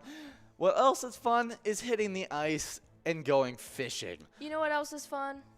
Saying Winnipegish. Winnipegish. It is. Do you think you can say that 5 times fast? Winnipegish, Winnipegish, Winnipegish, Winnipegish, Winnipegish. Yeah, it's easier than I expected. I'm also pretty good at tongue twisters. Are you? Mm-hmm. Yeah, I am not. I am so bad at them. I mix my stuff up all the time. Remember I said 3 gray geese like 5 times fast? 3 great geese. Yeah, you screwed me up. Oh my goodness. 3 gray geese grazing in a green. No, 3 gray geese in a green field grazing. That's what it was. Oh, yes, that was definitely. I don't know why I even attempted to do that. I knew I wouldn't be able to do it. We got 45 seconds to get enrolled in this one, and that minor is clicked up to 64 balls or less, so it's super doable. It should be going out. Up. It's almost at $400 already. Yeah, it should be going out in this game number 14 of the broadcast. Yeah, we're past that halfway point. Now we're on the decline. You guys need to be getting that cash right into into your pockets. Oh, yeah, but let's head over to Big Winnie. All right. Yeah, Big Winnie has been a good destination for anglers wanting to a diverse fishery to angle for. Very Walleye, cool. northern pike, and yellow Oh. perch have been cooperating, and the ice continues to get better for travel. That is super cool. I wonder how big their pike get over there. Are you a big fan of pike? The pike are just, like, I can swim in any body of water. I really don't get scared. But when I'm in lakes that I know have pike, that's when I start getting weird. Why? Pike are huge. I mean, they're huge, but they're not like human-eating fish. I know, and I've never even been disturbed by one. I've seen them all over the place when I've been swimming and stuff in these like inland lakes, but I don't know, perch. I know that they can get just pike. I said perch, yeah. Yeah, pike. I want to know how big they can get over there. Yeah, look up what the average size of a Minnesota pike is. But I'm going to continue reading. With the addition of more snow, it is advised for folks to use plowed roads by resorts or snowmobiles. Offshore structures have been best in depths of 16 to 24 feet. Humps and bars 2 to 3 miles out have been offering perch during the day and walleye early and late in the day. A Northland buckshot rattlespoon and a buckshot rattlespoon with a minnow head, many times just a plain hook or with a chub or shiner is in a nearby hole can be the ticket. All right. Well, it says like the average is around 5 pounds for a northern pike to get in Minnesota, but it can get upwards of over 4 feet long and 15 pounds. But the record caught one was 45 pounds, and they don't even have a length of it recorded. wow. They literally just know that it was 45 pounds before I'm sure they lost this mammoth of a fish. Wow. Well, we're here. We broadcast from Michigan. You want to look up what the Michigan? I want to look up what it is compared to like Michigan. Yeah, no, our pike are roughly about 1.5 to 2 feet. Let's see what the record size is. Yeah, because that's a huge one for Minnesota. All right. Well, it's looking like in like Muskegon lakes and stuff like that, the weight is upwards of close to 60 pounds. Yeah. That's ridiculous. The record on our Great Lakes is 59 pounds, 59 inches. Wow, that's crazy. We do have a winner in this game, and it's a jackpot winner split. It's Stacy over at Sundance Golf Banquet Bowl and Steph over at Vic's Bar and Grill in Moorhead, splitting over $400. So you're both getting around $200 into your pocket. Definitely some good winnings happened for Tracy and Steph in this game number 14. But we're about to get enrolled into our really lucky game number 15. That is right. I'm just looking at pictures of pike right now, so I didn't know if you knew. Like, Yes. or you've seen pike. They are just mammoths. Absolutely huge. Okay, well, let's get back to Winnipegish. Drill several holes and hole hop with electrics until you find active fish. Some of the locations to check are the humps off of North Shore, the outside tip of Ravens Point and Stony Point, Brenna Bar, Sugar Bar, and the break on the river channel off of Tamarack Flats. Call ahead to the Pine Resort, High Banks, and Denny's to see if the roads are plowed and ice conditions. Wow. Travel safe and good luck. Yeah, I actually think that is High Banks one of our locations that you can play pilot games. I know Drew, who was in our device production, he was saying that on one of the tips that you can travel to through fishing, we have bars that you can actually play pilot games. Yeah, no, I don't think that is the one that That's you're not the talking about. one. It could be a place that we play pilot check games. out that link tree and see if there's any locations around your stop or where you're traveling to when you're on the ice. See if you guys can play some pilot games out there. That'd be super fun. Oh, yeah, but while we're in the enrolling screen, and I can point over to this lovely player pick roller that has all these beautiful people in it. It's a little bit of a reminder for you guys to send in player picks, whether you're winning a huge jackpot, holding that jackpot message up to your face with a giant smile, or you're just having fun with your friends and your favorite bartender. You can snap a photo of that kind of stuff and send them in on Facebook or by emailing them to jackpots@pilotgames.com. You can also just use this great hashtag we got right here, hashtag PilotGames, and put that onto any of your posts that you put onto any of your social medias. Yeah, we love seeing all those amazing player pictures, and I think this scroller has definitely been a fun addition to our broadcast. Yeah, I really enjoy having it up there. It makes it really, really fun. Yeah, it was a lot of fun when we were at PyCon, when people were uploading their live photos. Oh, that was so cool because it would go directly into it. And you just see it live update. Yeah, after you met John Randall, you just got your picture right up on there. I didn't even put it on there. My dad did. Really? Yeah. I sent the picture to my dad, and then the next thing I knew, it was on the enrolling screen. That's so funny. He didn't even let me know until. It was so fun though. Like we had pictures with the Yags crew up on there. Oh, like yeah. I loved that. No, it was definitely a highlight of my summer being over there in PyCon. I'm even rocking the shirt right now. PyCon 2021. Hopefully 22 is that much better. Oh yeah. I know Will's already super excited about it, as he's never been to a PyCon. He just came on in the new year, and so he's super excited to be able to give it a shot this summer. Oh, and I can't wait to see who comes this summer. I know. Because I don't know. I'm not 100% sure, but I was pretty sure that that may have been one of. Yeah, no, the town historian was trying to get photos of Willie Nelson because they think that might be one of the last times that he was going to be in Waite Park. Yeah. No, in Minnesota. In Minnesota in general? Yeah, in Minnesota in general. Oh, yeah, because he might not be touring anymore. Exactly. But has a really, really talented son that we really enjoyed. I loved listening to them play together. It was very cool. It just seemed such like a cool experience to be able to do, and for them to be able to do it so long into life as well. Like that seems really, really cool to have. It makes me want to get into an instrument so that I can like play with my kids. Just because. Yeah, no, I mean I just inherited my mom's guitar from the 60s, and so I want to take it over to our music shop in town and get it tuned. That would be really, really cool. I know guitar is one of those harder ones to learn though, and so it definitely take a little bit of work, but it would be worth it. I think it'd be so worth it. As it would be just so fun, and it'd be such a good pastime, especially as a hobby later in life. Yeah, no, because I took like 5-6 years of piano as a child. When I get older, I plan on having at least a keyboard, but my grandpa has a piano, and he said that I get that at some point, but it's going to be a hassle and a half to get out of his condo. Yeah, because you're going to have to carry it. No, I'm not talking about myself. It's not going to be you either. We're going to have to pay someone to remove the piano. Oh, really? Yeah. You can't just like take it apart and No. That piano has been there since the 50s. Okay, that's cool. I haven't seen it. I don't even remember what it looks like. It's like blue. It's really cool. We got a split on this one. It's Jake over at Clive's Roadhouse Clive's Roadhouse in Chaplin, and Messenger over at Ray J's in Woodbury. Good job to both those winners splitting that $19.80 prize.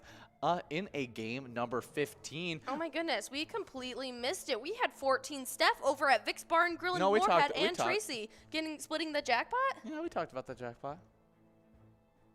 Yep. We did. we definitely did. We're gonna be taking since obviously Jordy needs a little bit of a refresher, so we're gonna take a quick break and we'll be back for game number 16.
guys, and we give out jackpots throughout all of our live bingo that runs from 12 all the way till 10 o'clock every single day. But it's only the jackpots that are over $600 that we like to count up. And so we've given out 9 jackpots over the rolling week. 40 jackpots for season 11. Love to see it. And we gave out just 2 this past weekend, starting off with Winnie over at Winners in Sartell, a very fitting name, taking home $1,031. Yeah, we also had Single over at Duff's Tavern on Main on that Saturday, take home $1,329. Nicely done. Make sure you guys are coming out for all of our live bingo to try and get some jackpots yourself. Definitely. Hey guys, and we love our Vikings bingo, some of our best bingo that we have available, but those players that are winning during our Vikings bingo are all getting points towards our Twiking zone. That Vikings bingo, it runs from 12 all the way to 1 o'clock. Oh yeah, and starting off with these players in 10th, we have Doggo 11 over at the Polar Lounge with 28,000. 7th place, we jump right into a tie between Loser Dave over at VFW Spring Lake Park, Broadway at Broadway Pizza Blaine, and Pooba over at Brian's Bar and Grill. All 3 of them now sit with 32,000. In 6th place, we got Yo-Yo over at Halfley's with 33,000. 5th place, it's Brizo at the Atomic Star Tavern with 35,000. With 37,000 sitting in 4th, it's Elsa over at Titan Sports Saloon. In 3rd, we've got Steve over at Our Place on 3rd with 40,000. 2nd place, it's Simbob over at Corky's Bar South Haven with 41,000. And our number 1 player right now is Scrub-Eye at VFW Blaine with 53,000 points. Wow, that is some top tier play and some tight races that have happened so far in this season 11, and I can't wait to see where this January shakes up for season 11. But our location standings in 10th place, we got Broadway Pizza in Blaine with 34,000 points. With 37,000 points, we actually have a 2-way tie between Main Street Pub in Kimball and Titan Sports Saloon in Oakdale. 7th place, it's VFW Blaine with 38,000 points. With 44,000 points in 6th place, we got Corner Bar in Goodhue. 5th place, it's Atomic Star Tavern in Mankato with 45,000 points. With 57,000 points in 4th place, location home to Sinbob, it's Corky's Bar South Haven. 3rd place, it's American Legion Fridley with 65,000 points. With 76,000 points closing in on that 100,000 point club, it's Our Place on 3rd and Faribault in 2nd place.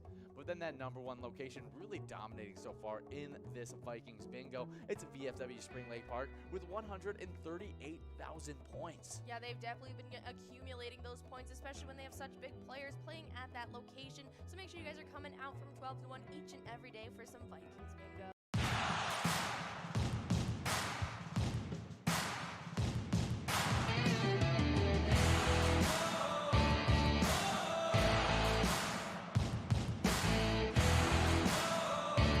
Hey guys, and we are getting into this next game of Jackpot Hunter. Game number 17. Yeah, already game number 17. But in game number 16, we had a winner. That's right. It was Daytona over at Our Place on 3rd who pocketed $26 on that game number 16. Yeah, and we'll actually be talking about a different race happen in a little bit when we get to our celebrity birthday list. All right. But before we hop into the celebrity birthday list, we got a little bit of Vikings news to go over, as the Vikings plan to conduct in-person second interviews for their head coaching job this week for multiple candidates, including Rams offensive coordinator Kevin O'Connell and defensive coordinator D'Amico Ryans. But while they are exploring, getting ready for those in-person interviews, they are exploring some other possibilities, maybe in hiring Coach Jim Harbaugh, according to some sources. No, I really thought there wasn't a shot in the dark that he was going to be taking this seriously. No, I didn't either. I thought there was going to be, it was just going to be rumor mill for the entire time. There would be no actual evidence in it. Yeah. But Minnesota requested and received permission to speak with Harbaugh, which is standard NFL procedure. Yeah. And had an exploratory conversation with him Saturday afternoon to gauge his interest, sources say. All right. So, I mean, like, to have a conversation with people to gauge interest means he has at least a little bit of interest. Yeah. Because he's not going to. He's definitely hearing them out. He would just email them and say no. Look, I'm pretty solidified in my position here. Thank you for the offer, but Yeah, no, he's going there to see if they could sell him. Exactly. They just want to be like, he just wants to know what they're offering. Yeah, like what is the offer kind of thing. And so nothing further is scheduled, but Harbaugh remains a candidate for the job, and wouldn't be surprising if the Vikings bring him to the facilities this week. That'd be really exciting. I mean, those are big moves. I was like almost 100% certain that he was solidified with Michigan. Yeah, I thought so too, but I mean, could really fit well in the NFL. He didn't have any kind of issues in the NFL, and so could easily see him back there. But he does have connections, like O'Connell and Ryans. He was a part of that San Francisco team where Adolfo-Mensah was in the front office for. That'd be cool for them to come back together. And so, like, literally everyone they're interviewing right now, whether it's O'Connell, Ryans, or Harbaugh, they all were part of that 49ers team at one point cool. from 2013 to 2019, where then Adolfo-Mensah did end up spending the next 2 years after 2013 to 2019 with the Browns as the vice president of football operations. Coming off of a college football playoff appearance, Harbaugh, wait, before I go over more, we do have a winner. Yeah, we have player over at Don's Corner Bar in Dundas taking home $28 on that must-go. You hit it in 57 balls. That's pretty nice. I know. I saw 57, got excited, and then I realized, oh, we still haven't grown it enough. Super, super close. So keep on getting rolled, and to see if you can take home this prize in game number 18 of the broadcast. Yeah. But I was talking about coming from college football appearance at his alma mater, Harbaugh has been exploring the possibility of an NFL return. Very cool. Where he was 49, 22, and 1 when you include all the playoff action that happened. I think it'd be very comical if he left this year, because he would leave off beating Ohio State, and he would just be like, yeah, my final year I beat Ohio State. That's all I can say, because you know that, like, for the next, 5-8 years, Michigan's probably not going to be beating Ohio State, and so... That's false. That tends to be the pattern. I mean, it tends to be the pattern, but it was only the pattern with it was only a pattern when Urban Meyer was there. Okay. Because Urban Meyer literally just dominated the Michigan for his entire time there. Like, really just destroyed Michigan for his whole time there. But then since then, Ryan Day took over. He had 1 year of beating Michigan last year with all of Urban Meyer's recruits. Yep. And now this year is the first time where he's had a little bit of his own recruits. He still has majority Urban Meyer recruits, but he's finally getting his own voice and the team. Which Urban Meyer is known as one of the greatest recruiters ever in college football history. And so just to put that out there. So he's got a lot of talent on his roster. Yeah. And in his second year loses to Michigan. So is it Ohio Ohio State being better than Michigan, or is it Urban Meyer being better than any Michigan coach? That could be a very good point. So we'll see if it continues on. Me, as a Michigan fan, how did Ohio State do other than the Michigan game this year? They were a very good team. Coach, they were still very good. Yeah, well, I mean, you said they still have a lot of the recruits, but I wonder in say 5 years if he's still the head coach. Yeah, does the program slowly? Does that go downhill? I don't think it will, because he is a guy that was, I think, Urban Meyer's offensive coordinator. Yeah.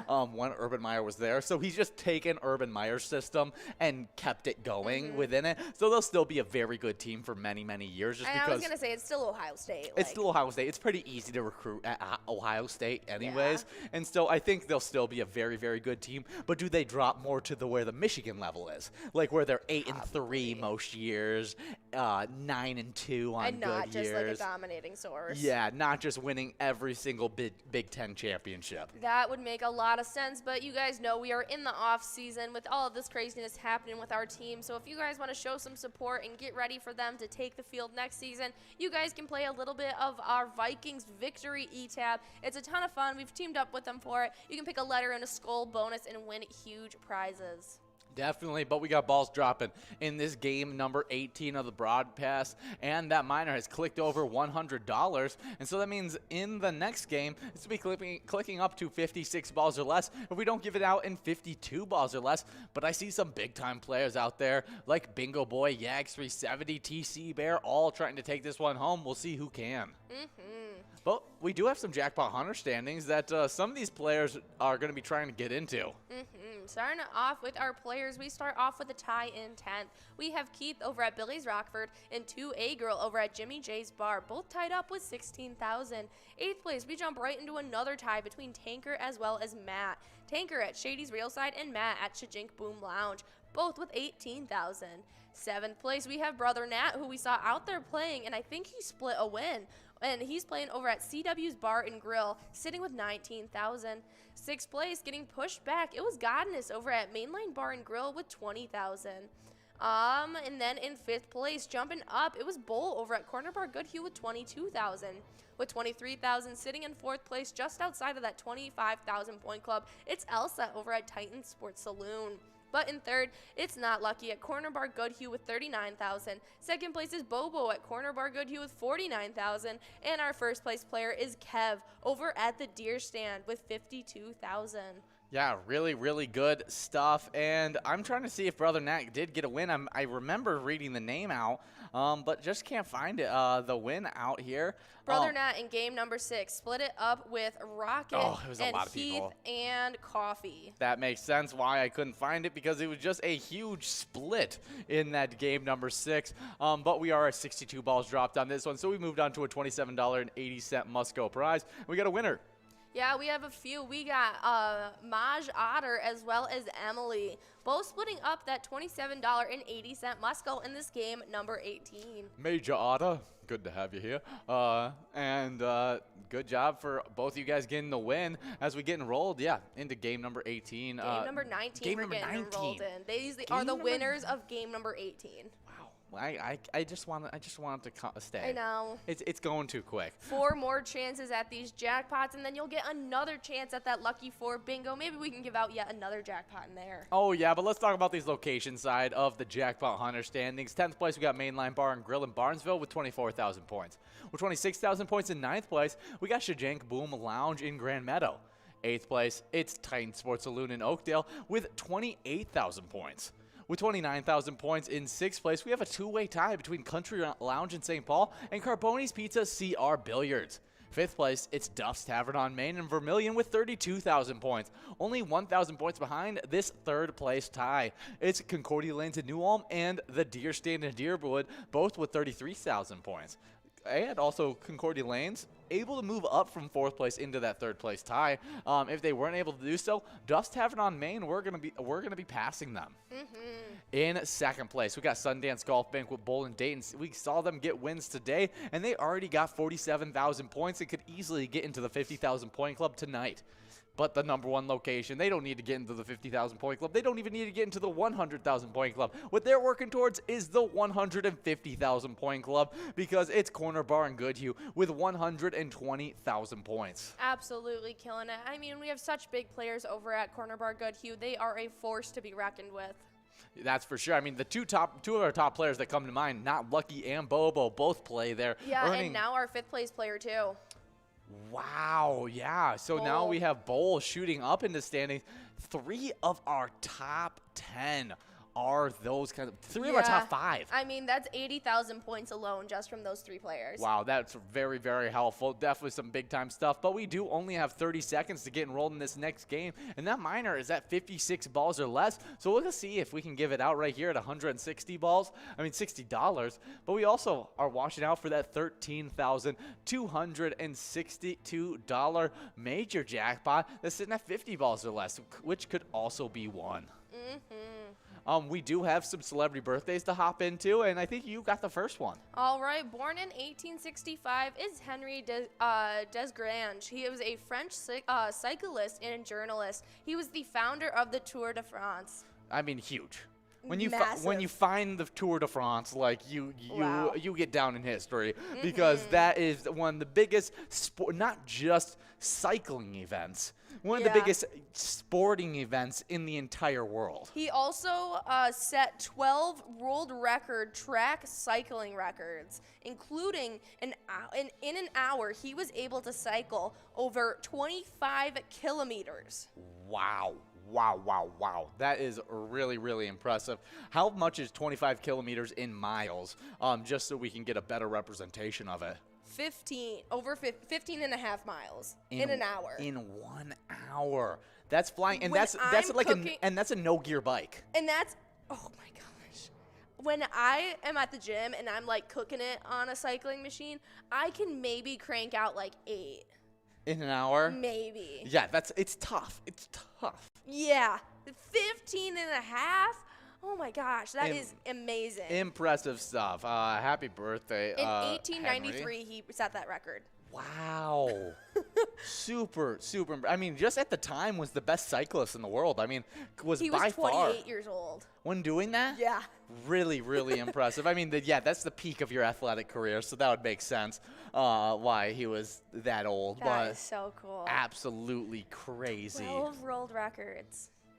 So crazy. That was really cool. I can't believe that. That's super impressive. I not only founder of the Tour de France, I guess, used to hold like a gazillion cycling world records as well. I know, but I mean, even nowadays, this tradition is held tried and true as an annual event to go to, and there are thousands of people that come from around the world to this now to compete in these tours. Oh, super He super big stuff. created such a legacy. Mm-hmm. Very, very cool. Definitely a really cool stuff. Another guy that created such a Yes. large legacy, born in 1919, Jackie Robinson, the first African-American Major League Baseball player, and he ended up playing for the Dodgers. But before we talk about more about Jackie Robinson, we got a winner, JLC, over at the Riverside Inn in Holly, taking home $26.60, just missing that minor prize of $160, but that jackpot is going to continue to grow into this next game. Oh yeah, we're getting enrolled in game number 20. You have just 4 more chances at these prizes. We're going to be trying to give out we got $194 on that minor, or $13,000 on that major. Yeah, really, really good stuff as we get into this. 2 minutes to get into it. But we got some more Jackie Robinson stuff, and Jackie Robinson would be 99 years old today. Wow, same age as Betty White. I can't believe that he's younger than Betty White. I know. That's crazy to me. I mean, Jackie Robinson, one of those super iconic baseball players, because he forced them to add him to the major leagues. Like, he was just too good to not have in the MLB, and just continued to show his dominance after he got there, and just made it way easier for any kind of African-American man or any minority to be able to make it into professional sports, not just in baseball. Not just in baseball. No. It was in every sport that he really helped out. And so, I mean, thank you, Jackie Robinson. We wouldn't have the same sports without you. Yeah, no, that is amazing. He really was a trailblazer. Mm-hmm. Super, super impressive. All right. We do have some Jackie Robinson records, as he retired at a .313 batting average. Wow. 972 runs scored, 1,563 hits, and 200 stolen bases. He remains active in the game as an announcer. I thought Jackie Robinson passed away. Yeah, he did. Okay, so he at that point when this was written, he was an announcer, and yeah, this is from the Hall of Fame. oh, huge! I mean, commemoration for him. Yeah, and Robinson is ranked 25th on the all-time list. He was, and I think that is for for something. I don't know. He was an all-star for 6 consecutive seasons as one of 15 players who became MVP after winning the Rookie of the Year award. Very cool. Yeah, so super, super huge stuff. We do continue on with our celebrity birthday list as we've had 10 balls dropped on this one, trying to give out this minor jackpot, which was so close to clicking over to $200. That means it's not going to be clicking up to 60 balls or less in the next game if we don't give it out. It's going to take a whole nother game to be able to get that thing to click up. Maybe if we don't give out 56 balls or less in the next 2 games, it's going to be rolling over to game number 21 of the broadcast. Wow. So keep on getting rolled, keep on press and play, and try and win this in 56 balls or less. Oh, yes. But next up on our celebrity birthday list, born in 1927, it's Lorraine Warren.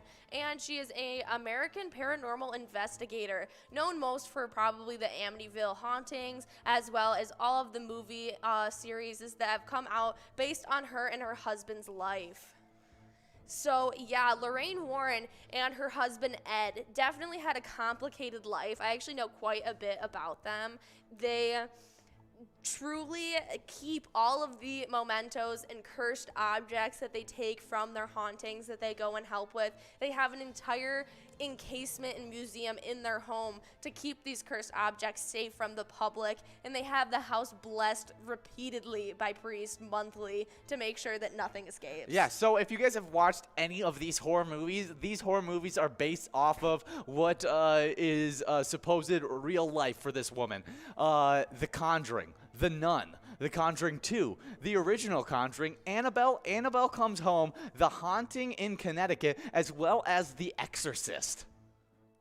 Really? Yes. I haven't seen The Exorcist or Haunting in Connecticut, so that makes sense why I didn't know those two. It's very weird that I haven't seen those two because I am like a horror movie fanatic, but that's incredible. That is insane. They have lived such a life. It's a life very few people can live, but we do have a winner. Yeah, it's Tootsie's over at Big Lake. Sunny. Sunny 11 over at Tootsie's in Big Lake, taking home that $29.60 Musco prize. Well, that's not even all of them. There's the Amityville Horror. Yeah, I said that one. The Haunted. Okay. The Haunting in Connecticut. Okay. The Conjuring. Yep. Conjuring 2. Yep. Conjuring The Devil Made Me Do It. Annabelle. All of the Annabelle series. Conjuring 3 for No. More. No, I think that's just all this list talks about, but they have. Wow. So there's goodness. even more in there as they talked about the Haunted and Amityville Horror. They have this is their whole room. Yeah, I've seen their room. I mean, I've seen the movies. Well, they don't use their real. I know they don't use the real, but it's the same thing. It's just now it's the real things instead of. And actually, you've seen Amityville horror movies before. It's one of Ryan Reynolds' classics. Is that an Amityville horror movie? Yeah. The one where oh my gosh, there's so many funny scenes in that of Ryan Reynolds being serious in it, and it just doesn't work because he's just can't. He's just Ryan Reynolds. He's just Ryan Reynolds, and he can't do horror movies. And he's oh my goodness, this is great. He's absolutely he's in great shape. And the shredded, yeah. He's in great shape. This is probably the the best shape I've seen him in. Oh, one of the best. I mean, it was just in a really good time of his career. He was also pretty young during this. He was in his 20s or early 30s. Yeah, I have such a problem with gauging a celebrity's ages as they just look so young. Because they just do such a good job at staying in shape and all that kind of stuff. So it's very impressive. But he definitely looks younger in it. Oh, yeah. No, he was 27 in the Amityville Horror. I knew he was in his 20s. Yeah, he was pretty young. Let's move on to our next celebrity birthday. Born in 1947. We got Nolan Ryan, American Baseball Hall of Fame pitcher.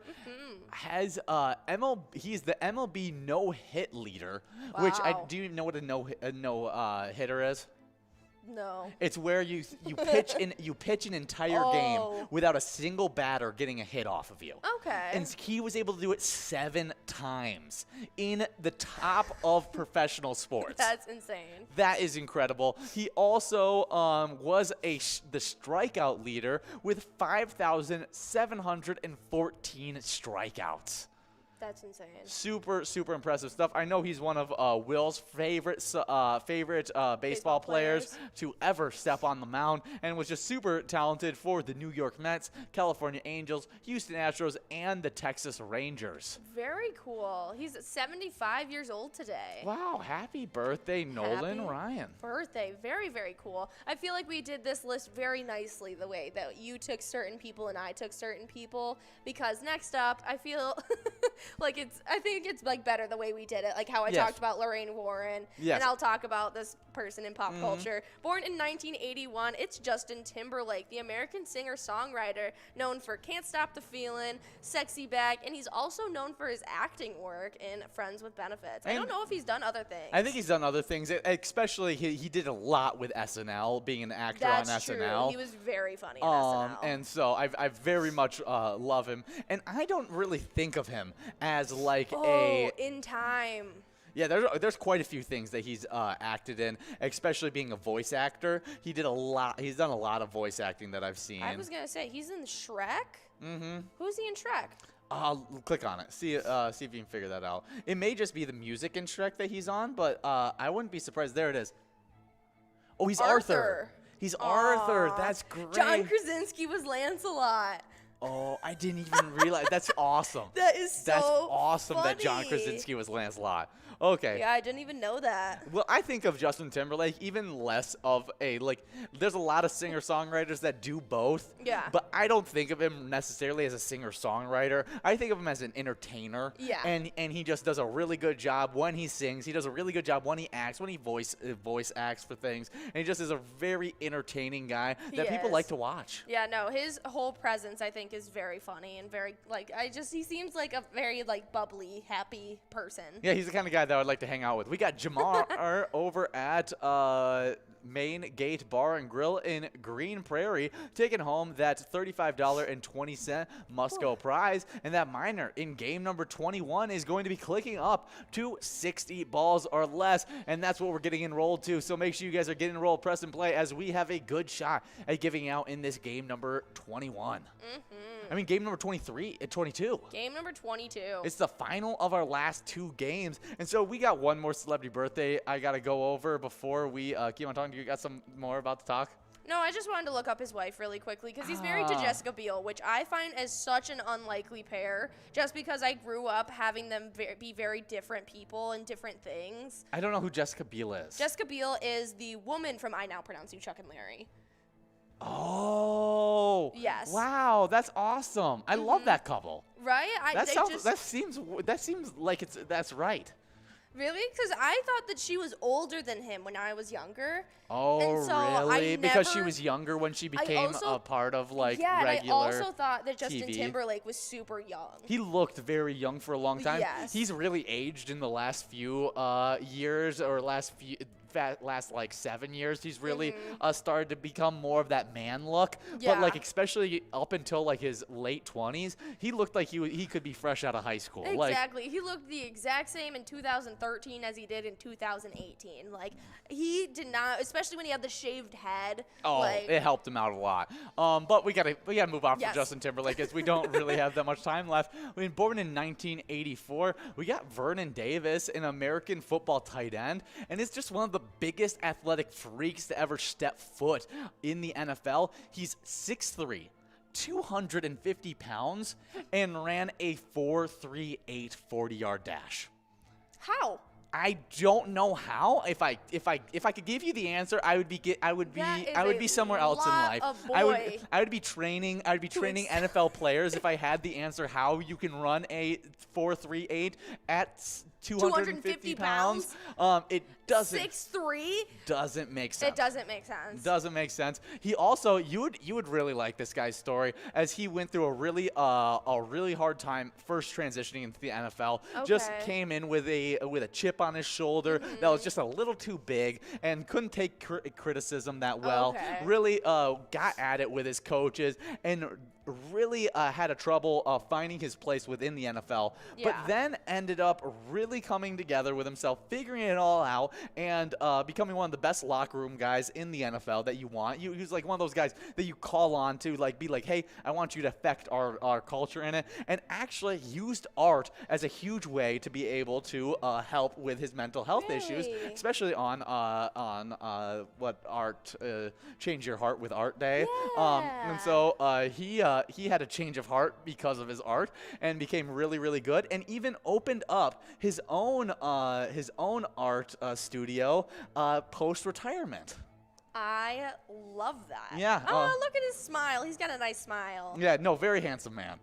Love me some good old Vernon Davis. I want to see some of his art. He was one of my favorite tight ends back in the time. He just was a little bit behind his time. Very cool. Yeah, he does athlete art. You can.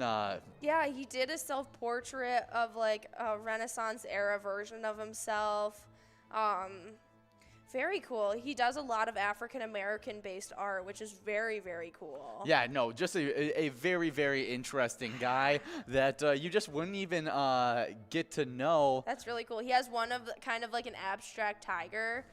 Looks really cool. Yeah, he's just a very talented guy that, I mean, not only one of the biggest athletic freaks, but has a sensitive side as well. Love it. You got to have that balance, or else you'll go crazy with testosterone. Yeah, good. I mean, that's probably why he ran a 4.38, is that he just had an abundance of so much to burn. So much testosterone, and he just was like, oh, I don't know how to get rid of it. Apparently painting helped. Just fling himself forward at 4 seconds and 38. Yeah, really entertaining guy. I should probably show you a video of him soon, because you would like that whole story of him. Because he just a really, really nice story that of turning a life around and becoming a better person.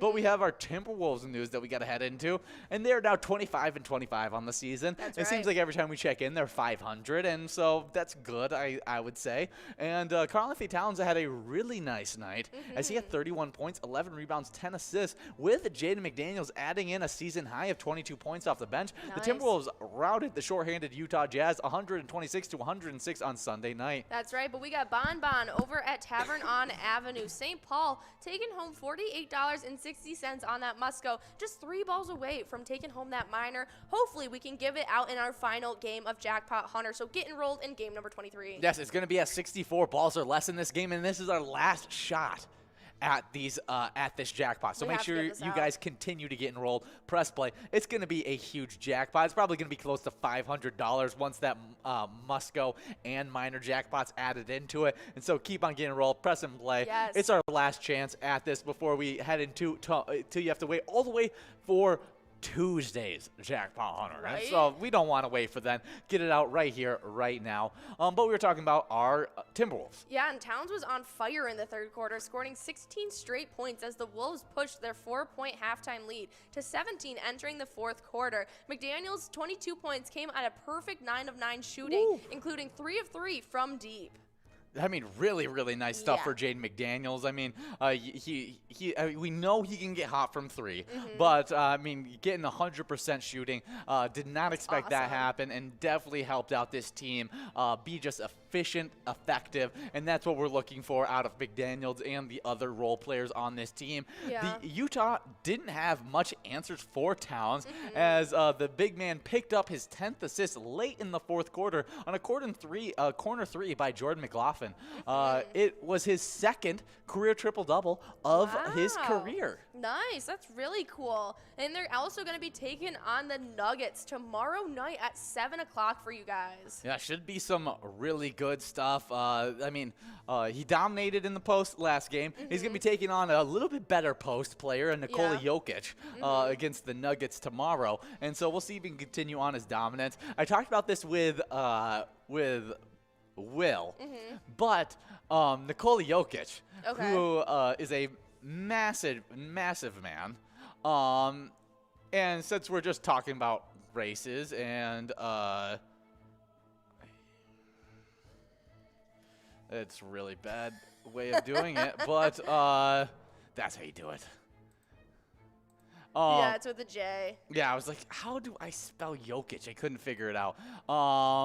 Okay, I'm gonna give up on that. But he's like a 6'1", I mean not 6'1", 7'1", like 310-pound man. But do you want to know what he first wanted to do in life? His first aspiration in life to be a dancer? A jockey. A horse rider, to ride horses for a living. Like a disc jockey? No, a real true blue jockey. A real true blue jockey. That was his first love, was horseback riding, and then grew to be 7'1", 300 and something pounds. Gonna need a Clydesdale if he wants to ride a freaking horse. Yeah. He also was, before he got into professional sports, drinking what is claimed to be a 2-liter every single day, and had completely terrible health habits before getting in there. Was able to still make the NBA. How much did he weigh? With those bad health habits. Was like severely over 300 pounds. Yeah. Lost a lot of weight. Has become now an MVP candidate since losing the weight and dropping more close to an actual 300 pounds. Because 7 foot at 300 pounds isn't too heavy. Especially if it's majority muscle. Exactly. And so he's lost the weight, become MVP level kind of player, and has turned around his health habits. But at first love was to be a horseback rider. That's very funny, and it stinks that he couldn't have done it. He was just too big of a man. Yeah, I guess he'll just have to stick with making millions in the NBA. Poor guy. We do have I can just picture him trying to get on a horse bareback, and it's just going. Poof. Like I know what I picture is him just like stepping over it, and then like him standing. With both legs planted. Like on the ground. like he's just like you know how you like stand over your dog, like, and you like hold it. And they can stay in between your legs. Yeah, exactly. Like that's what I picture him with a horse. A dog for him. That's what I'm thinking. That's so funny. Just super funny stuff. Actually, it probably is around the size of a Great Dane for you. Yeah. Yeah. No, a Great Dane probably goes up past my hip. Yeah, it's probably around what a horse is for him. All right, well, we got Mill over at Boxcar Bar in Waseca taking home that minor jackpot of $412.50 on this final game of Jackpot Hunter. Congratulations. Yeah, good job, Mill, over at Boxcar Bar taking home. Yeah, that was close. That was $500. Yeah. Yeah, exactly $500.90. Yep, nicely done. But you guys will have another chance at this Lucky 4 bingo right now, so stick around, get enrolled, and get ready. We're going to take you through these Vikings players one last time. We'll probably just run through the top 5. Yeah, I'm just going to do top 5 with no points. In 5th place, we got Bryzo. 4th place. And Yo-Yo. Oh, and Yo-Yo. Can't forget about Yo-Yo. Yoing up to the top. 4th place, we got Sin Bob. 2nd place, we got another 2-way tie. It's Loser Dave and Elsa. And in 1st place, we got Scrub Eye. And in the location side of things, in 5th place, we have Corner Bar Goodhue. Forgot my mic was there for a second. Just but. In 4th place, we got Corky's Bar South Haven. In 3rd, it is American Legion Fridley. 2nd place, it's our place on 3rd. And in 1st, it's VFW Spring Lake Park. Oh, yeah, good job to all of those top-tier locations. But we got a top-tier roadside attraction, and we're talking about Big Tom. Oh, yeah, big top-tier Tom, and he is the largest Tom of a turkey. You guys can see this prize of Franzi, Minnesota, the turkey capital of the world. He's a 22-foot tall statue that took center stage at the annual Frazi's Turkey Days Festival. That is until 1998, when the maintenance department accidentally set him on fire and burnt him to a crisp. While his presence was missed at that year's festival, the giant turkey returned just a few months later when a new 3-ton fiberglass Big Tom arrived. Probably a better material to make him out of. Yeah, that is crazy. Can you look him up when he was burnt to a crisp, please? That is so funny. If only it happened on, like, Thanksgiving. That is absolutely ridiculous. I want to find where. I can't. You found it? Yes, I did. Of it it burning? Oh my goodness. I wish I could show you guys this picture. Big Tom burning down. It's just his little head and then just flames. That's his entire body. Oh my goodness, that's absolutely insane. Well, I'm glad he got replaced with a 3-ton fiberglass Big Tom, Yes. and hopefully will never be set on fire again. Hopefully not. We do have 1 minute and 15 seconds to get enrolled in this final game of the broadcast, Lucky 4 Bingo, where we got over $56,000 on the line. And as we're doing so, we got some top 5 players in these Jackpot Hunter standings. Oh, yeah. In 5th place, we got Bull over at Corner Bar Goodhue. 4th place, it's Elsa at Titan Sports Saloon.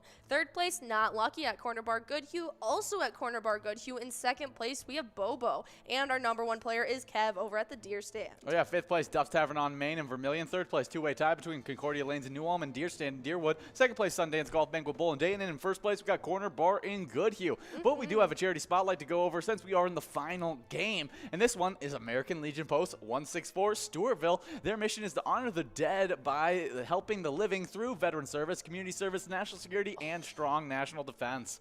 They were pretty close to taking home that minor. Now we're working on this $8 Musco. But if you want to support American Legion Post 164 Stewartville, head over to Stewartville Legion Post. They're home with the #1 PGL player, Bam Bam. Absolutely. So if you guys want to show some support, that is a great way to do so. Head over there, and you guys will be supporting American Legion Post 164 Stewartville. We got Lucky 777, who took home that minor of that first round of Lucky 4 Bingo, as well as JLC, both 1 ball away. Now BIL coming in, wanting a piece at that. We have Yag's crew now. Wow, and Janmar. People trying to get this $8 Musco. Let's see, can it happen in the next few balls?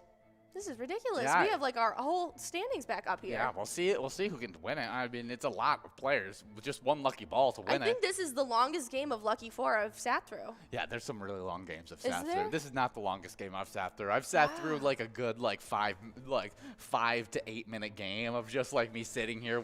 Usually as I it's feel like they're this. like Wipeout Blackout, where like when we get enrolled, we're already giving out money. Like Yeah, no. that's how I usually have it. Yeah, no, this one is more. Sometimes it just sticks. Oh. There it is. Yag Screw over at Moose Lodge Wade Park. Taking home that's $8 Musco. 7, 10, 75, and 66 are your lucky 4 numbers. But enjoy a little bit of Skull Bingo, where you have some of the best jackpots available because it's a 50 ball or less coverall that you can win over $47,000 in. Oh, yeah, and remember, guys, when you're playing pilot games, your community wins. Have a 3rd place, we got Nixon over at VFW Roseville. 2nd place, it's Keith over at Billy's Rockford with 277,000 points. And then that #1 player, they've really been dominating, almost have a 100,000 point lead, and that's Bam Bam over at Stewartville Legion Post with 349,000 points. Really dominating so far in this season 11. All these players have been getting so many PGL points accumulated and really helping out these locations. And so in this top 10, it's been absolutely crazy. In 10th, we got Cabin Bar in Nicolette with 670,000 points. 9th place is LJ's in Miltono with 674,000. With 805,000 in 8th place, it's Atomic Star Tavern in Mankato. In 7th, it's Blasco's Embassy Bar in St. Peter with 812,000. 6th place, it's VFW Northfield with 849,000 points. With 863,000 in 5th place, it's 3rd Rail Bar and Grill in Big Lake. 4th place, it's Beck's Pub in Becker with 927,000. In 3rd place, it's VFW Austin with 941,000.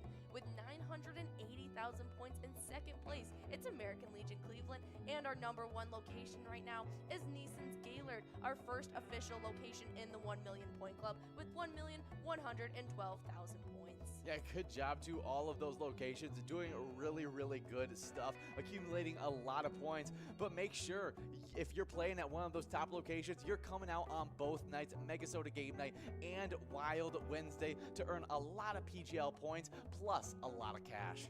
Our mission is to serve the community. Pilot Games has given us the opportunity to provide those resources and so forth that we need to our schools, to our fire department, to our library, to organizations that help the hungry. All of those are all made possible by the Pilot Games organization.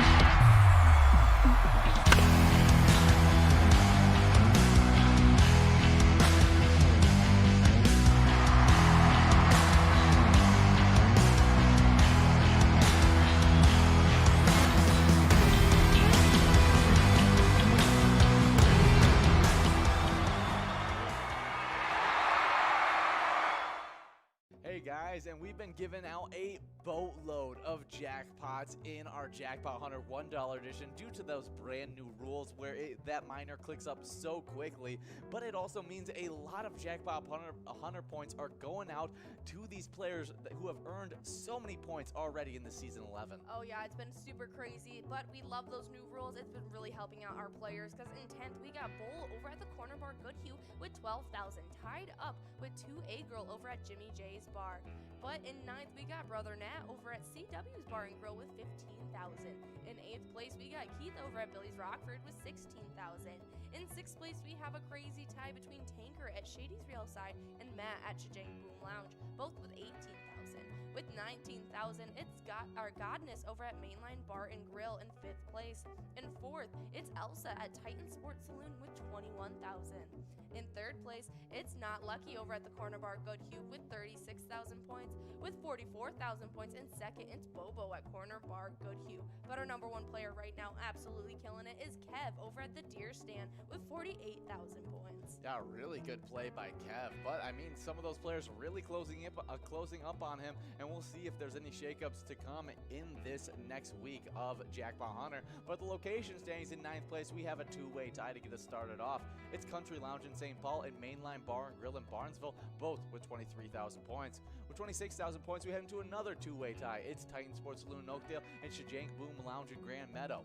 6th place, it's Carboni's Pizza CR Billiards in Coon Rapids with 28,000 points. 5th place, we got Duff's Tavern on Main and Vermilion with 29,000 points.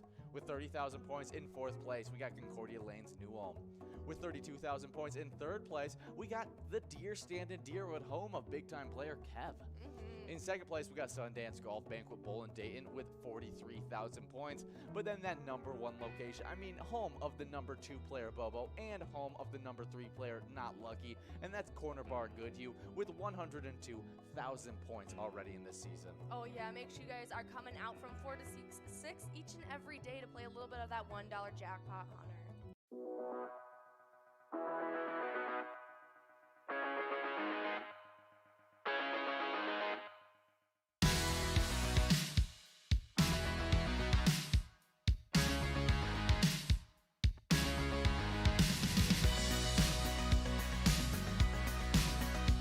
There it is, 53 balls.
at the Ledge Amphitheater in White Park, Minnesota.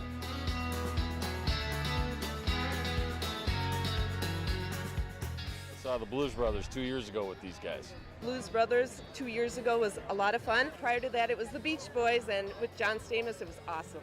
I have never been to a PyCon event before. This is my first time, and I am loving it.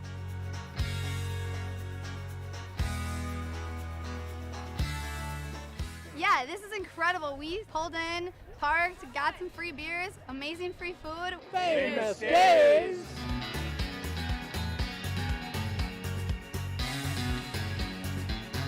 Hey everyone, Famous Dave here, smoking up the best ribs in America. Having a great time so far. We got a picture with John Randall. It's pretty awesome. John Randall is like my favorite. Skol, skol, skol, baby! Really cool seeing John Kriesel. Really cool listening to him talking his story. This is my first PyCon, and I've had a blast.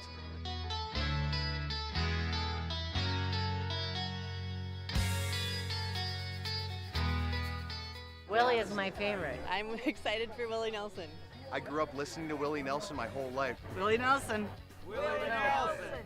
Have a really nice day!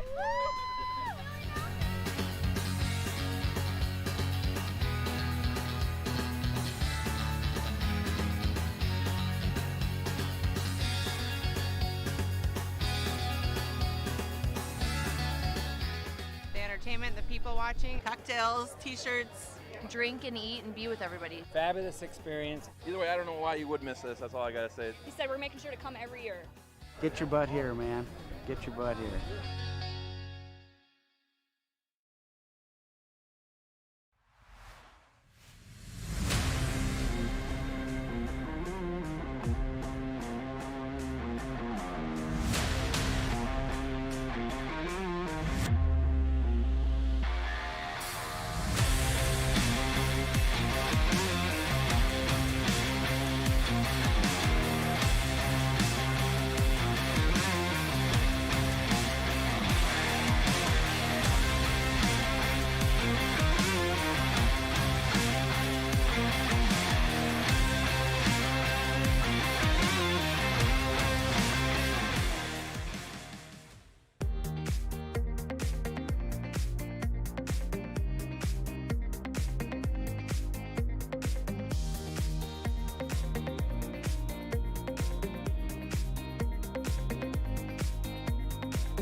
guys, and we give out jackpots throughout all of our live bingo that runs from 12 all the way till 10 o'clock every single day.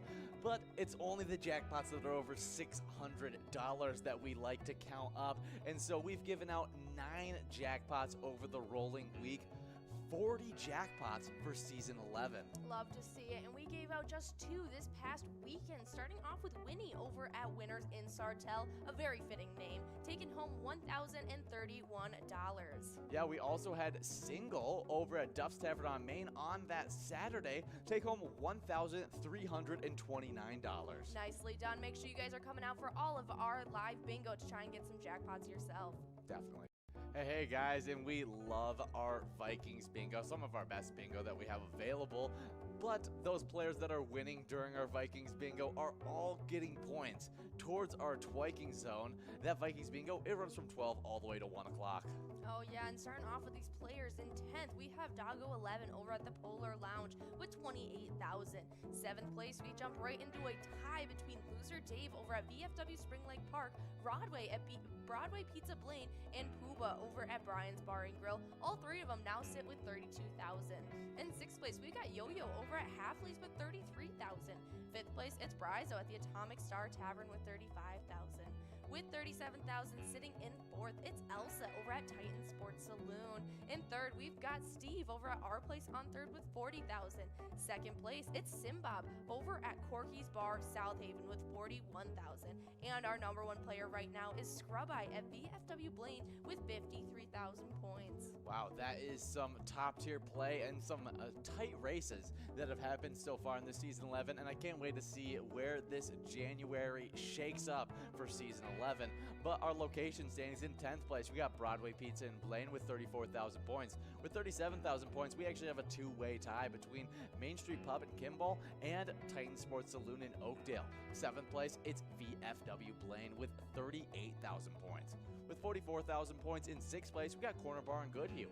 5th place, it's Atomic Star Tavern in Mankato with 45,000 points. With 57,000 points in 4th place, location home to Sinbob, it's Corky's Bar South Haven. 3rd place, it's American Legion Fridley with 65,000 points. With 76,000 points closing in on that 100,000 point club, it's Our Place on 3rd and Faribault in 2nd place.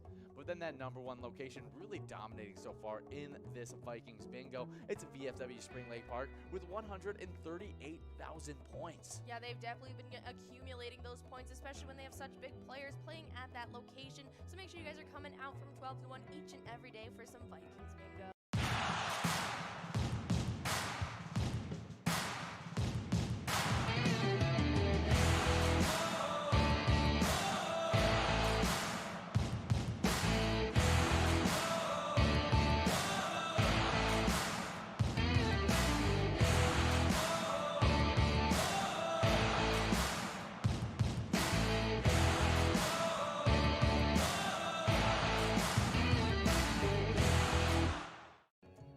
You guys, we have 2 awesome specialty nights each and every week, starting off with that MegaSota game night, and Wednesdays have a Wild Wednesday, and it's a great way to earn PGL points. Yeah, and there's some tight-knit races in this top 10. In 10th place, we got RCD over at Pebble Creek Golf Course with 227,000 points. With 236,000 points in 9th place, we got Big Pimpin' over at Incline Station Bowling Center. 8th place, it's Big Dog over at Rustic Saloon with 237,000 points. With 251,000 points in 7th place, we got Sarah Honey over at VFW Austin. 6th place, it's none other than Brizo over at the Underground Bar and Grill with 256,000 points. With 256,000 points, just a few hundred points ahead of Brizo, it's Wet Santa over at Duffy's Bar and Grill in 5th place. Yeah, a virtual tie. Yeah, virtual tie. 4th place, we got Kick Your Arizona over at the Beach Club Bar and Grill with 263,000 points. With 264,000 points in 3rd place, we got Nixon over at VFW Roseville. 2nd place, it's Keith over at Billy's Rockford with 277,000 points. And then that number 1 player, they've really been dominating, almost have a 100,000 point lead, and that's Bam Bam over at Stewartville Legion Post with 349,000 points. really dominating so far in this season 11. All these players have been getting so many PGL points accumulated and really helping out these locations. And so in this top 10, it's been absolutely crazy. In 10th, we got Cabin Bar and Nicolette with 670,000 points. 9th place is LJ's in Miltono with 674,000. With 805,000 in 8th place, it's Atomic Star Tavern in Mankato. In 7th, it's Blasco's Embassy Bar in St. Peter with 812,000. 6th place, it's VFW Northfield with 849,000 points. With 863,000 in 5th place, it's 3rd Rail Bar and Grill in Big Lake. 4th place, it's Beck's Pub in Becker with 927,000. In 3rd place, it's VFW Austin with 941,000. With 980,000 points in 2nd place, it's American Legion Cleveland, and our number 1 location right now is Neeson's Gaylord, our first official location in the 1 million point club with 1,112,000 points. Yeah, good job to all of those locations, doing really, really good stuff, accumulating a lot of points. But make sure, if you're playing at one of those top locations, you're coming out on both nights, MegaSota Game Night and Wild Wednesday, to earn a lot of PGL points, plus a lot of cash. Our mission is to serve the community. Pilot Games has given us the opportunity to provide those resources and so forth that we need to our schools, to our fire department, to our library, to organizations that help the hungry. All of those are all made possible by the Pilot Games organization.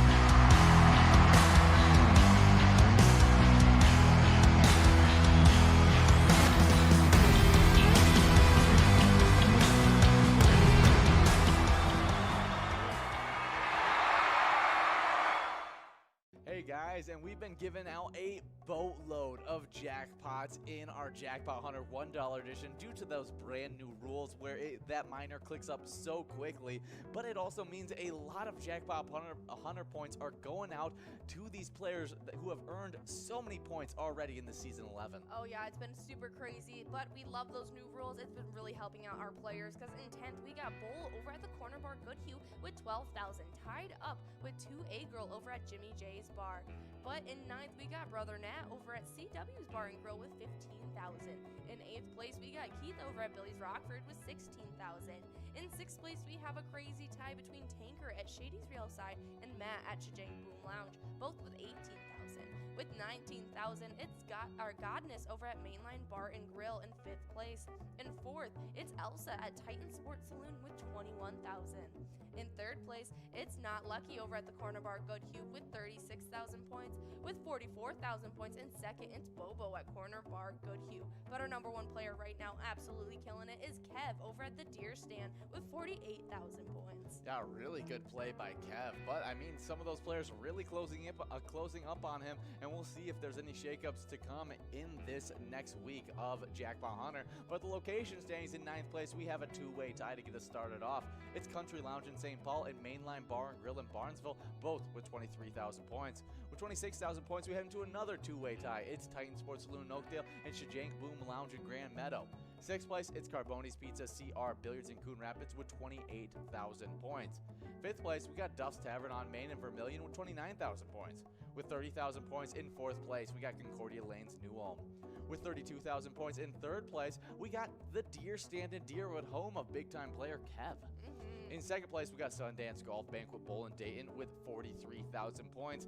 But then that number 1 location, I mean, home of the number 2 player Bobo and home of the number 3 player Not Lucky, and that's Corner Bar Goodhue with 102,000 points already in this season. Oh yeah, make sure you guys are coming out from 4 to 6 each and every day to play a little bit of that $1 Jackpot Hunter.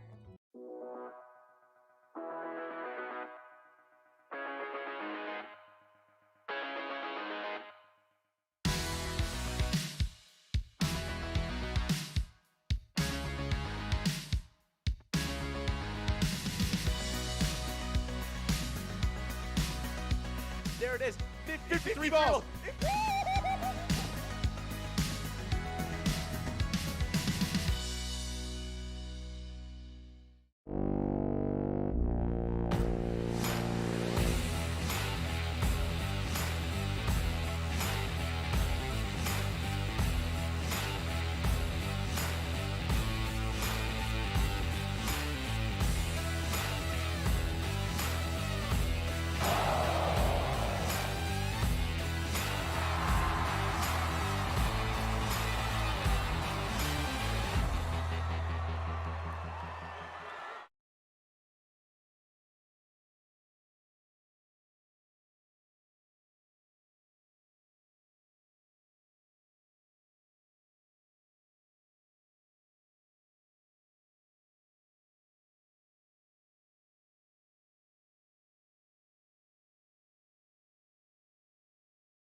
We're at the Ledge Amphitheater in White Park, Minnesota.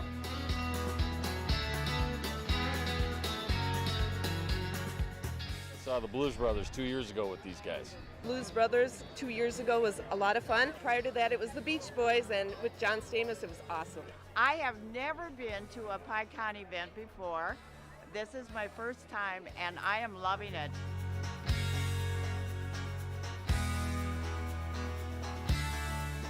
Yeah, this is incredible. We pulled in, parked, got some free beers, amazing free food. Famous days.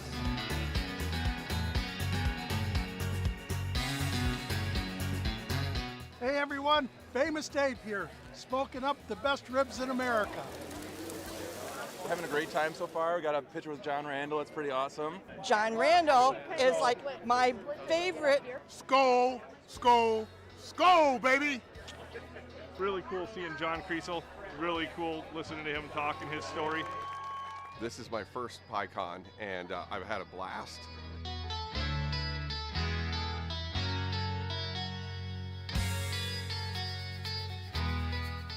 Willie is my favorite. I'm excited for Willie Nelson. I grew up listening to Willie Nelson my whole life. Willie Nelson. Willie Nelson. Have a really nice day!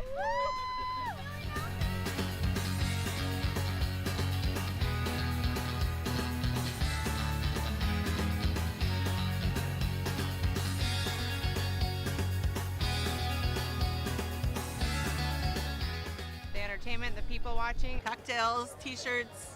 Drink and eat and be with everybody. Fabulous experience. Either way, I don't know why you would miss this. That's all I gotta say. He said we're making sure to come every year. Get your butt here, man. Get your butt here.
guys, and we give out jackpots throughout all of our live bingo that runs from 12 all the way till 10 o'clock every single day.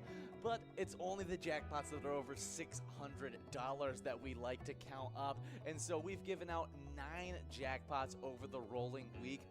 40 jackpots for season 11. Love to see it. And we gave out just 2 this past weekend, starting off with Winnie over at Winners in Sartell, a very fitting name, taking home $1,031. Yeah, we also had Single over at Duff's Tavern on Main on that Saturday, take home $1,329. Nicely done. Make sure you guys are coming out for all of our live bingo to try and get some jackpots yourself. Definitely. Hey guys, and we love our Vikings bingo, some of our best bingo that we have available, but those players that are winning during our Vikings bingo are all getting points towards our Twiking zone. That Vikings bingo, it runs from 12 all the way to 1 o'clock. Oh yeah, and starting off with these players in 10th, we have Doggo 11 over at the Polar Lounge with 28,000. 7th place, we jump right into a tie between Loser Dave over at VFW Spring Lake Park, Broadway at Broadway Pizza Blaine, and Pooba over at Brian's Bar and Grill. All 3 of them now sit with 32,000. In 6th place, we got Yo-Yo over at Halfley's with 33,000. 5th place, it's Brizo at the Atomic Star Tavern with 35,000. With 37,000 sitting in 4th, it's Elsa over at Titan Sports Saloon. In 3rd, we've got Steve over at Our Place on 3rd with 40,000. 2nd place, it's Simbob over at Corky's Bar South Haven with 41,000. And our number 1 player right now is Scrub Eye at VFW Blaine with 53,000 points. Wow, that is some top tier play and some tight races that have happened so far in this season 11, and I can't wait to see where this January shakes up for season 11. But our location standings in 10th place, we got Broadway Pizza in Blaine with 34,000 points. With 37,000 points, we actually have a 2-way tie between Main Street Pub in Kimball and Titan Sports Saloon in Oakdale. 7th place, it's VFW Blaine with 38,000 points. With 44,000 points in 6th place, we got Corner Bar in Goodhue. 5th place, it's Atomic Star Tavern in Mankato with 45,000 points. With 57,000 points in 4th place, location home to Sinbob, it's Corky's Bar South Haven. 3rd place, it's American Legion Fridley with 65,000 points. With 76,000 points closing in on that 100,000 point club, it's Our Place on 3rd and Faribault in 2nd place. But then that number 1 location really dominating so far in this Vikings bingo, it's VFW Spring Lake Park with 138,000 points. Yeah, they've definitely been accumulating those points, especially when they have such big players playing at that location. So make sure you guys are coming out from 12 to 1 each and every day for some Vikings bingo.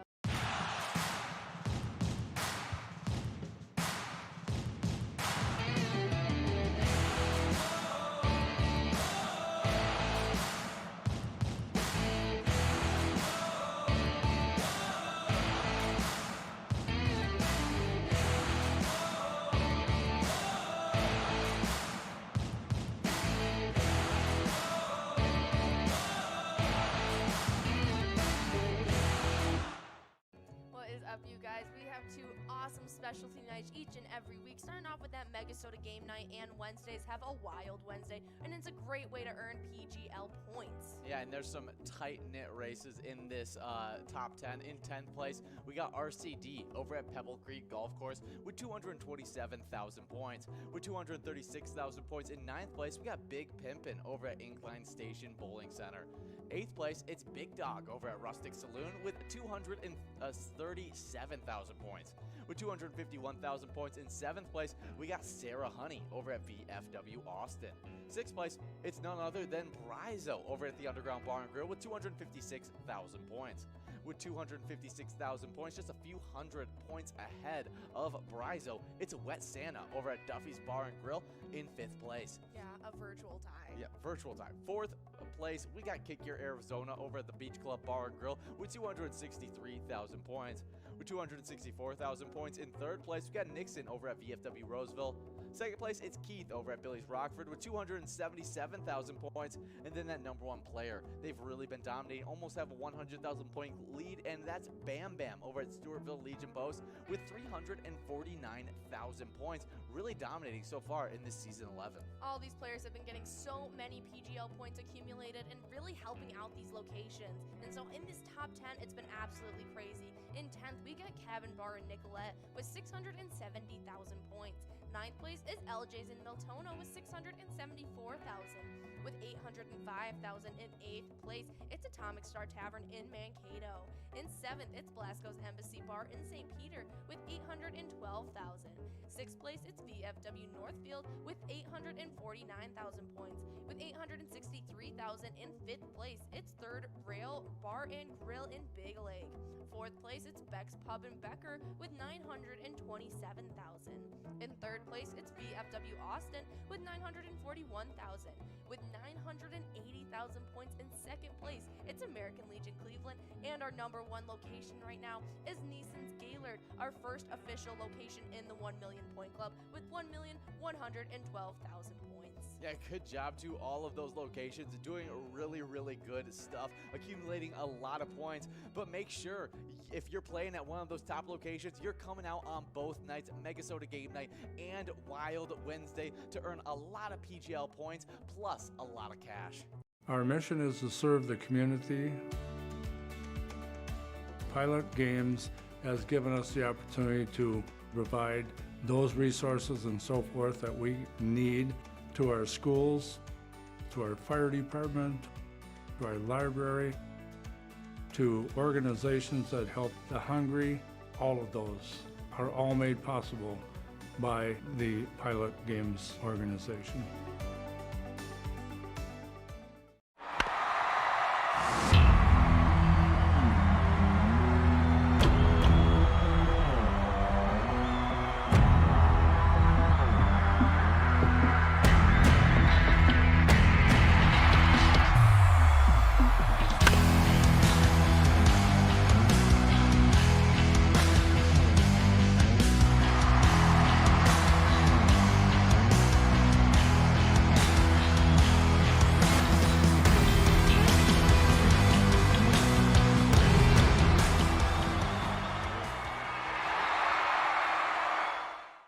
Hey guys, and we've been giving out a boatload of jackpots in our Jackpot Hunter $1 edition due to those brand new rules where that miner clicks up so quickly, but it also means a lot of Jackpot Hunter points are going out to these players who have earned so many points already in the Season 11. Oh yeah, it's been super crazy, but we love those new rules. It's been really helping out our players, because in 10th, we got Bull over at the Corner Bar Goodhue with 12,000, tied up with 2A-Girl over at Jimmy J's Bar.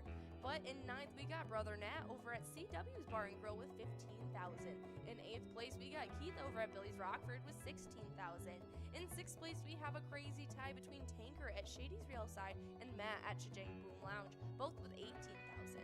With 19,000, it's got our Godness over at Mainline Bar and Grill in 5th place. In 4th, it's Elsa at Titan Sports Saloon with 21,000. In 3rd place, it's Not Lucky over at the Corner Bar Goodhue with 36,000 points. With 44,000 points in 2nd, it's Bobo at Corner Bar Goodhue. But our number 1 player right now, absolutely killing it, is Kev over at the Deer Stand with 48,000 points. Yeah, really good play by Kev, but I mean, some of those players really closing up on him, and we'll see if there's any shakeups to come in this next week of Jackpot Hunter. But the location standings in 9th place, we have a two-way tie to get us started off. It's Country Lounge in St. Paul and Mainline Bar and Grill in Barnesville, both with 23,000 points. With 26,000 points, we head into another two-way tie. It's Titan Sports Saloon in Oakdale and Shajang Boom Lounge in Grand Meadow. 6th place, it's Carboni's Pizza CR Billiards in Coon Rapids with 28,000 points. 5th place, we got Duff's Tavern on Main and Vermilion with 29,000 points. With 30,000 points in 4th place, we got Concordia Lanes New Ulm. With 32,000 points in 3rd place, we got the Deer Stand in Deerwood, home of big-time player Kev. In 2nd place, we got Sundance Golf Banquet Bowl in Dayton with 43,000 points. But then that number 1 location, I mean, home of the number 2 player Bobo and home of the number 3 player Not Lucky, and that's Corner Bar Goodhue with 102,000 points already in this season. Oh yeah, make sure you guys are coming out from 4 to 6 each and every day to play a little bit of that $1 Jackpot Hunter.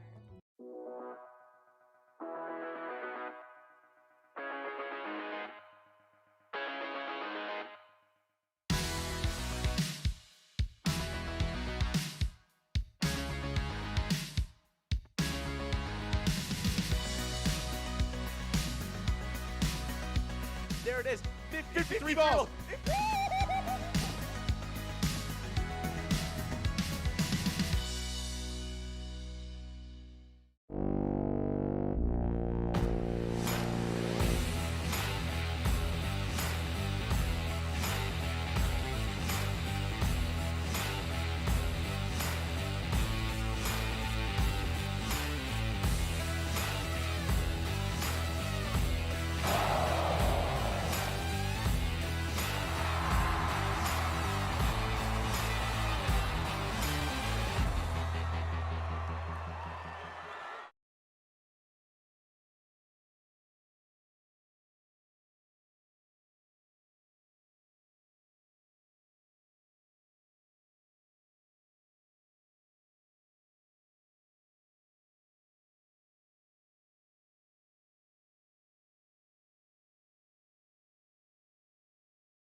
We're at the Ledge Amphitheater in White Park, Minnesota.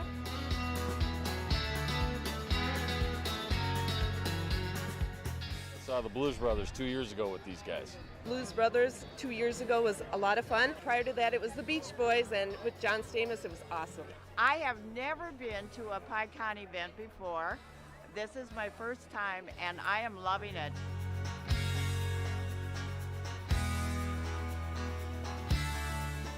Yeah, this is incredible. We pulled in, parked, got some free beers, amazing free food. Famous days!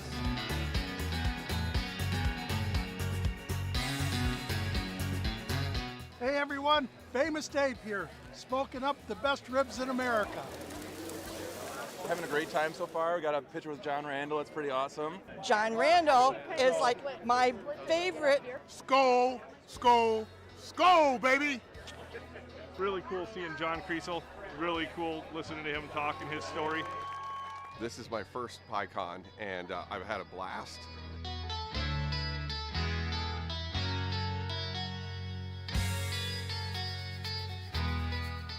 Willie is my favorite. I'm excited for Willie Nelson. I grew up listening to Willie Nelson my whole life. Willie Nelson. Willie Nelson. Have a really nice day!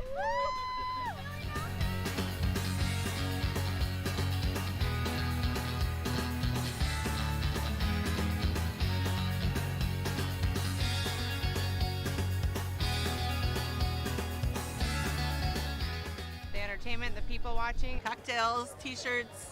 Drink and eat and be with everybody. Fabulous experience. Either way, I don't know why you would miss this. That's all I gotta say. He said we're making sure to come every year. Get your butt here, man. Get your butt here.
Hey guys, and we give out jackpots throughout all of our live bingo that runs from 12 all the way till 10 o'clock every single day. But it's only the jackpots that are over $600 that we like to count up. And so we've given out 9 jackpots over the rolling week. 40 jackpots for season 11. Love to see it, and we gave out just 2 this past weekend, starting off with Winnie over at Winners in Sartell, a very fitting name, taking home $1,031.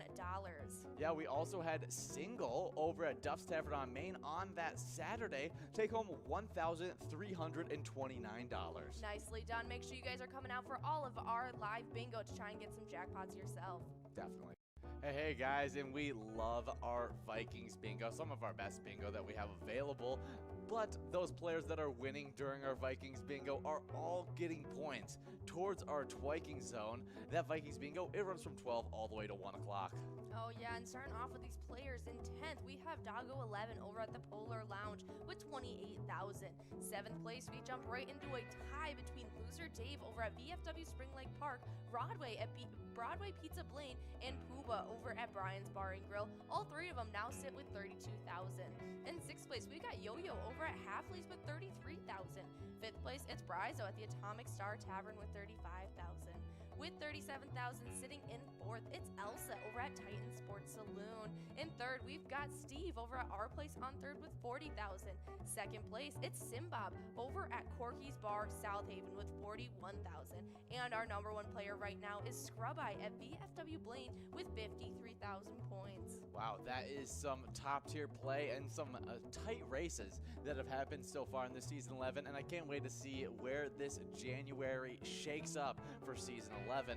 But our location standings in 10th place, we got Broadway Pizza in Blaine with 34,000 points. With 37,000 points, we actually have a 2-way tie between Main Street Pub in Kimball and Titan Sports Saloon in Oakdale. 7th place, it's VFW Blaine with 38,000 points.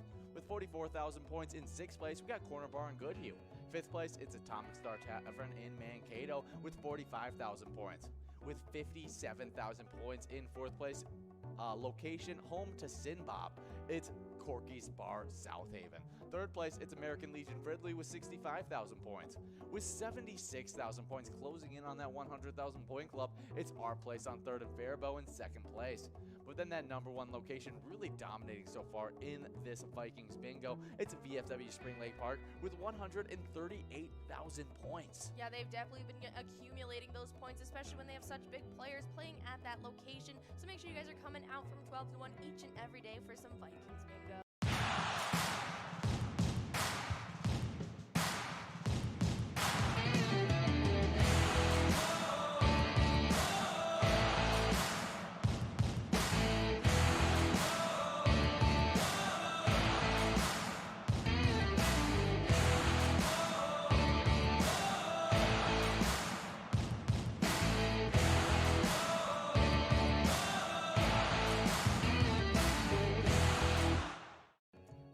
You guys, we have 2 awesome specialty nights each and every week, starting off with that MegaSota game night, and Wednesdays have a Wild Wednesday, and it's a great way to earn PGL points. Yeah, and there's some tight-knit races in this top 10. In 10th place, we got RCD over at Pebble Creek Golf Course with 227,000 points. With 236,000 points in 9th place, we got Big Pimpin' over at Incline Station Bowling Center. 8th place, it's Big Dog over at Rustic Saloon with 237,000 points. With 251,000 points in 7th place, we got Sarah Honey over at VFW Austin. 6th place, it's none other than Brizo over at the Underground Bar and Grill with 256,000 points. With 256,000 points, just a few hundred points ahead of Brizo, it's Wet Santa over at Duffy's Bar and Grill in 5th place. Yeah, a virtual tie. Yeah, virtual tie. 4th place, we got Kick Your Arizona over at the Beach Club Bar and Grill with 263,000 points. With 264,000 points in 3rd place, we got Nixon over at VFW Roseville. 2nd place, it's Keith over at Billy's Rockford with 277,000 points. And then that number 1 player, they've really been dominating, almost have a 100,000 point lead, and that's Bam Bam over at Stewartville Legion Post with 349,000 points, really dominating so far in this season 11. All these players have been getting so many PGL points accumulated and really helping out these locations. And so in this top 10, it's been absolutely crazy. In 10th, we got Cabin Bar in Nicolette with 670,000 points. 9th place is LJ's in Miltono with 674,000. With 805,000 in 8th place, it's Atomic Star Tavern in Mankato. In 7th, it's Blasco's Embassy Bar in St. Peter with 812,000. 6th place, it's VFW Northfield with 849,000 points. With 863,000 in 5th place, it's 3rd Rail Bar and Grill in Big Lake. 4th place, it's Beck's Pub in Becker with 927,000. In 3rd place, it's VFW Austin with 941,000. With 980,000 points in 2nd place, it's American Legion Cleveland, and our number 1 location right now is Neeson's Gaylord, our first official location in the 1 Million Point Club with 1,112,000 points. Yeah, good job to all of those locations, doing really, really good stuff, accumulating a lot of points. But make sure, if you're playing at one of those top locations, you're coming out on both nights, MegaSota Game Night and Wild Wednesday, to earn a lot of PGL points, plus a lot of cash. Our mission is to serve the community. Pilot Games has given us the opportunity to provide those resources and so forth that we need to our schools, to our fire department, to our library, to organizations that help the hungry. All of those are all made possible by the Pilot Games organization.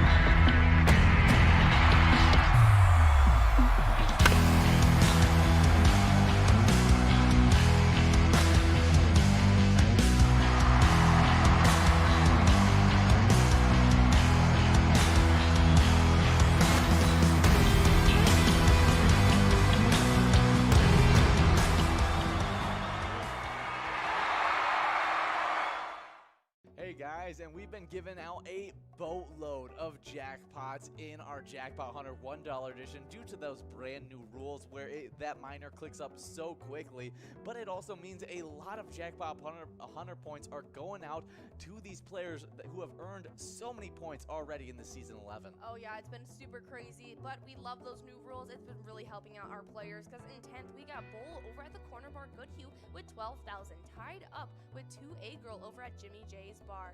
But in 9th, we got Brother Nat over at CW's Bar and Grill with 15,000. In 8th place, we got Keith over at Billy's Rockford with 16,000.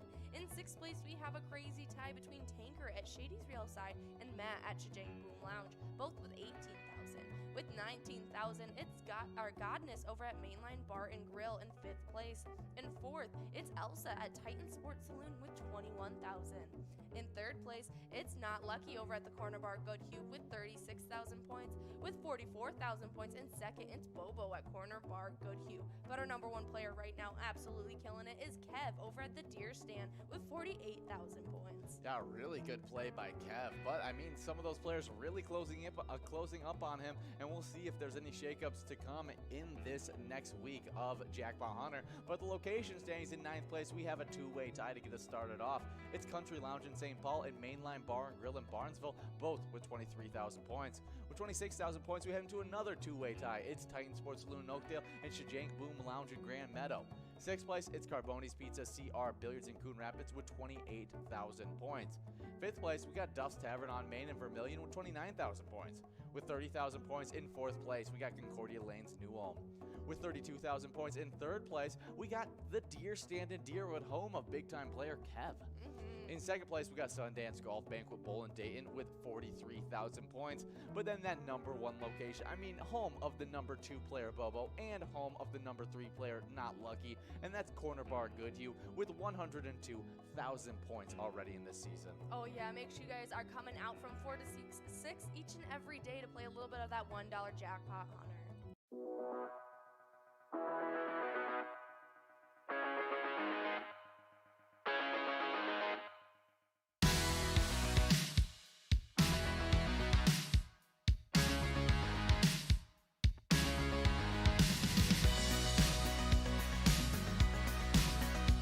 There it is, 53 balls.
at the Ledge Amphitheater in White Park, Minnesota.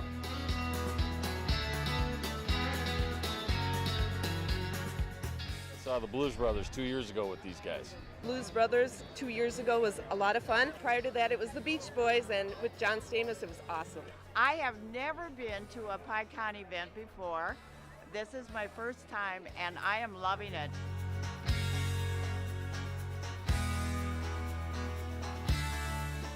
Yeah, this is incredible. We pulled in, parked, got some free beers, amazing free food. Famous days!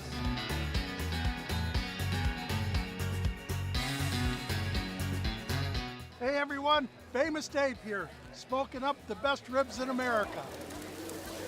Having a great time so far. We got a picture with John Randall. It's pretty awesome. John Randall is like my favorite. Skol, skol, skol, baby! Really cool seeing John Creasel. Really cool listening to him talk and his story. This is my first PyCon, and I've had a blast.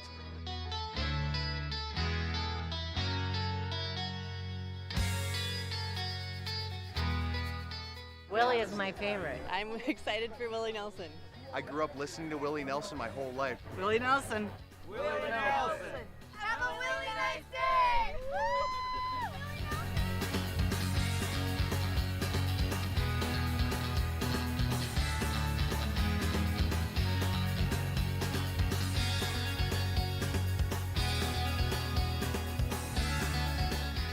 The entertainment, the people watching. Cocktails, t-shirts.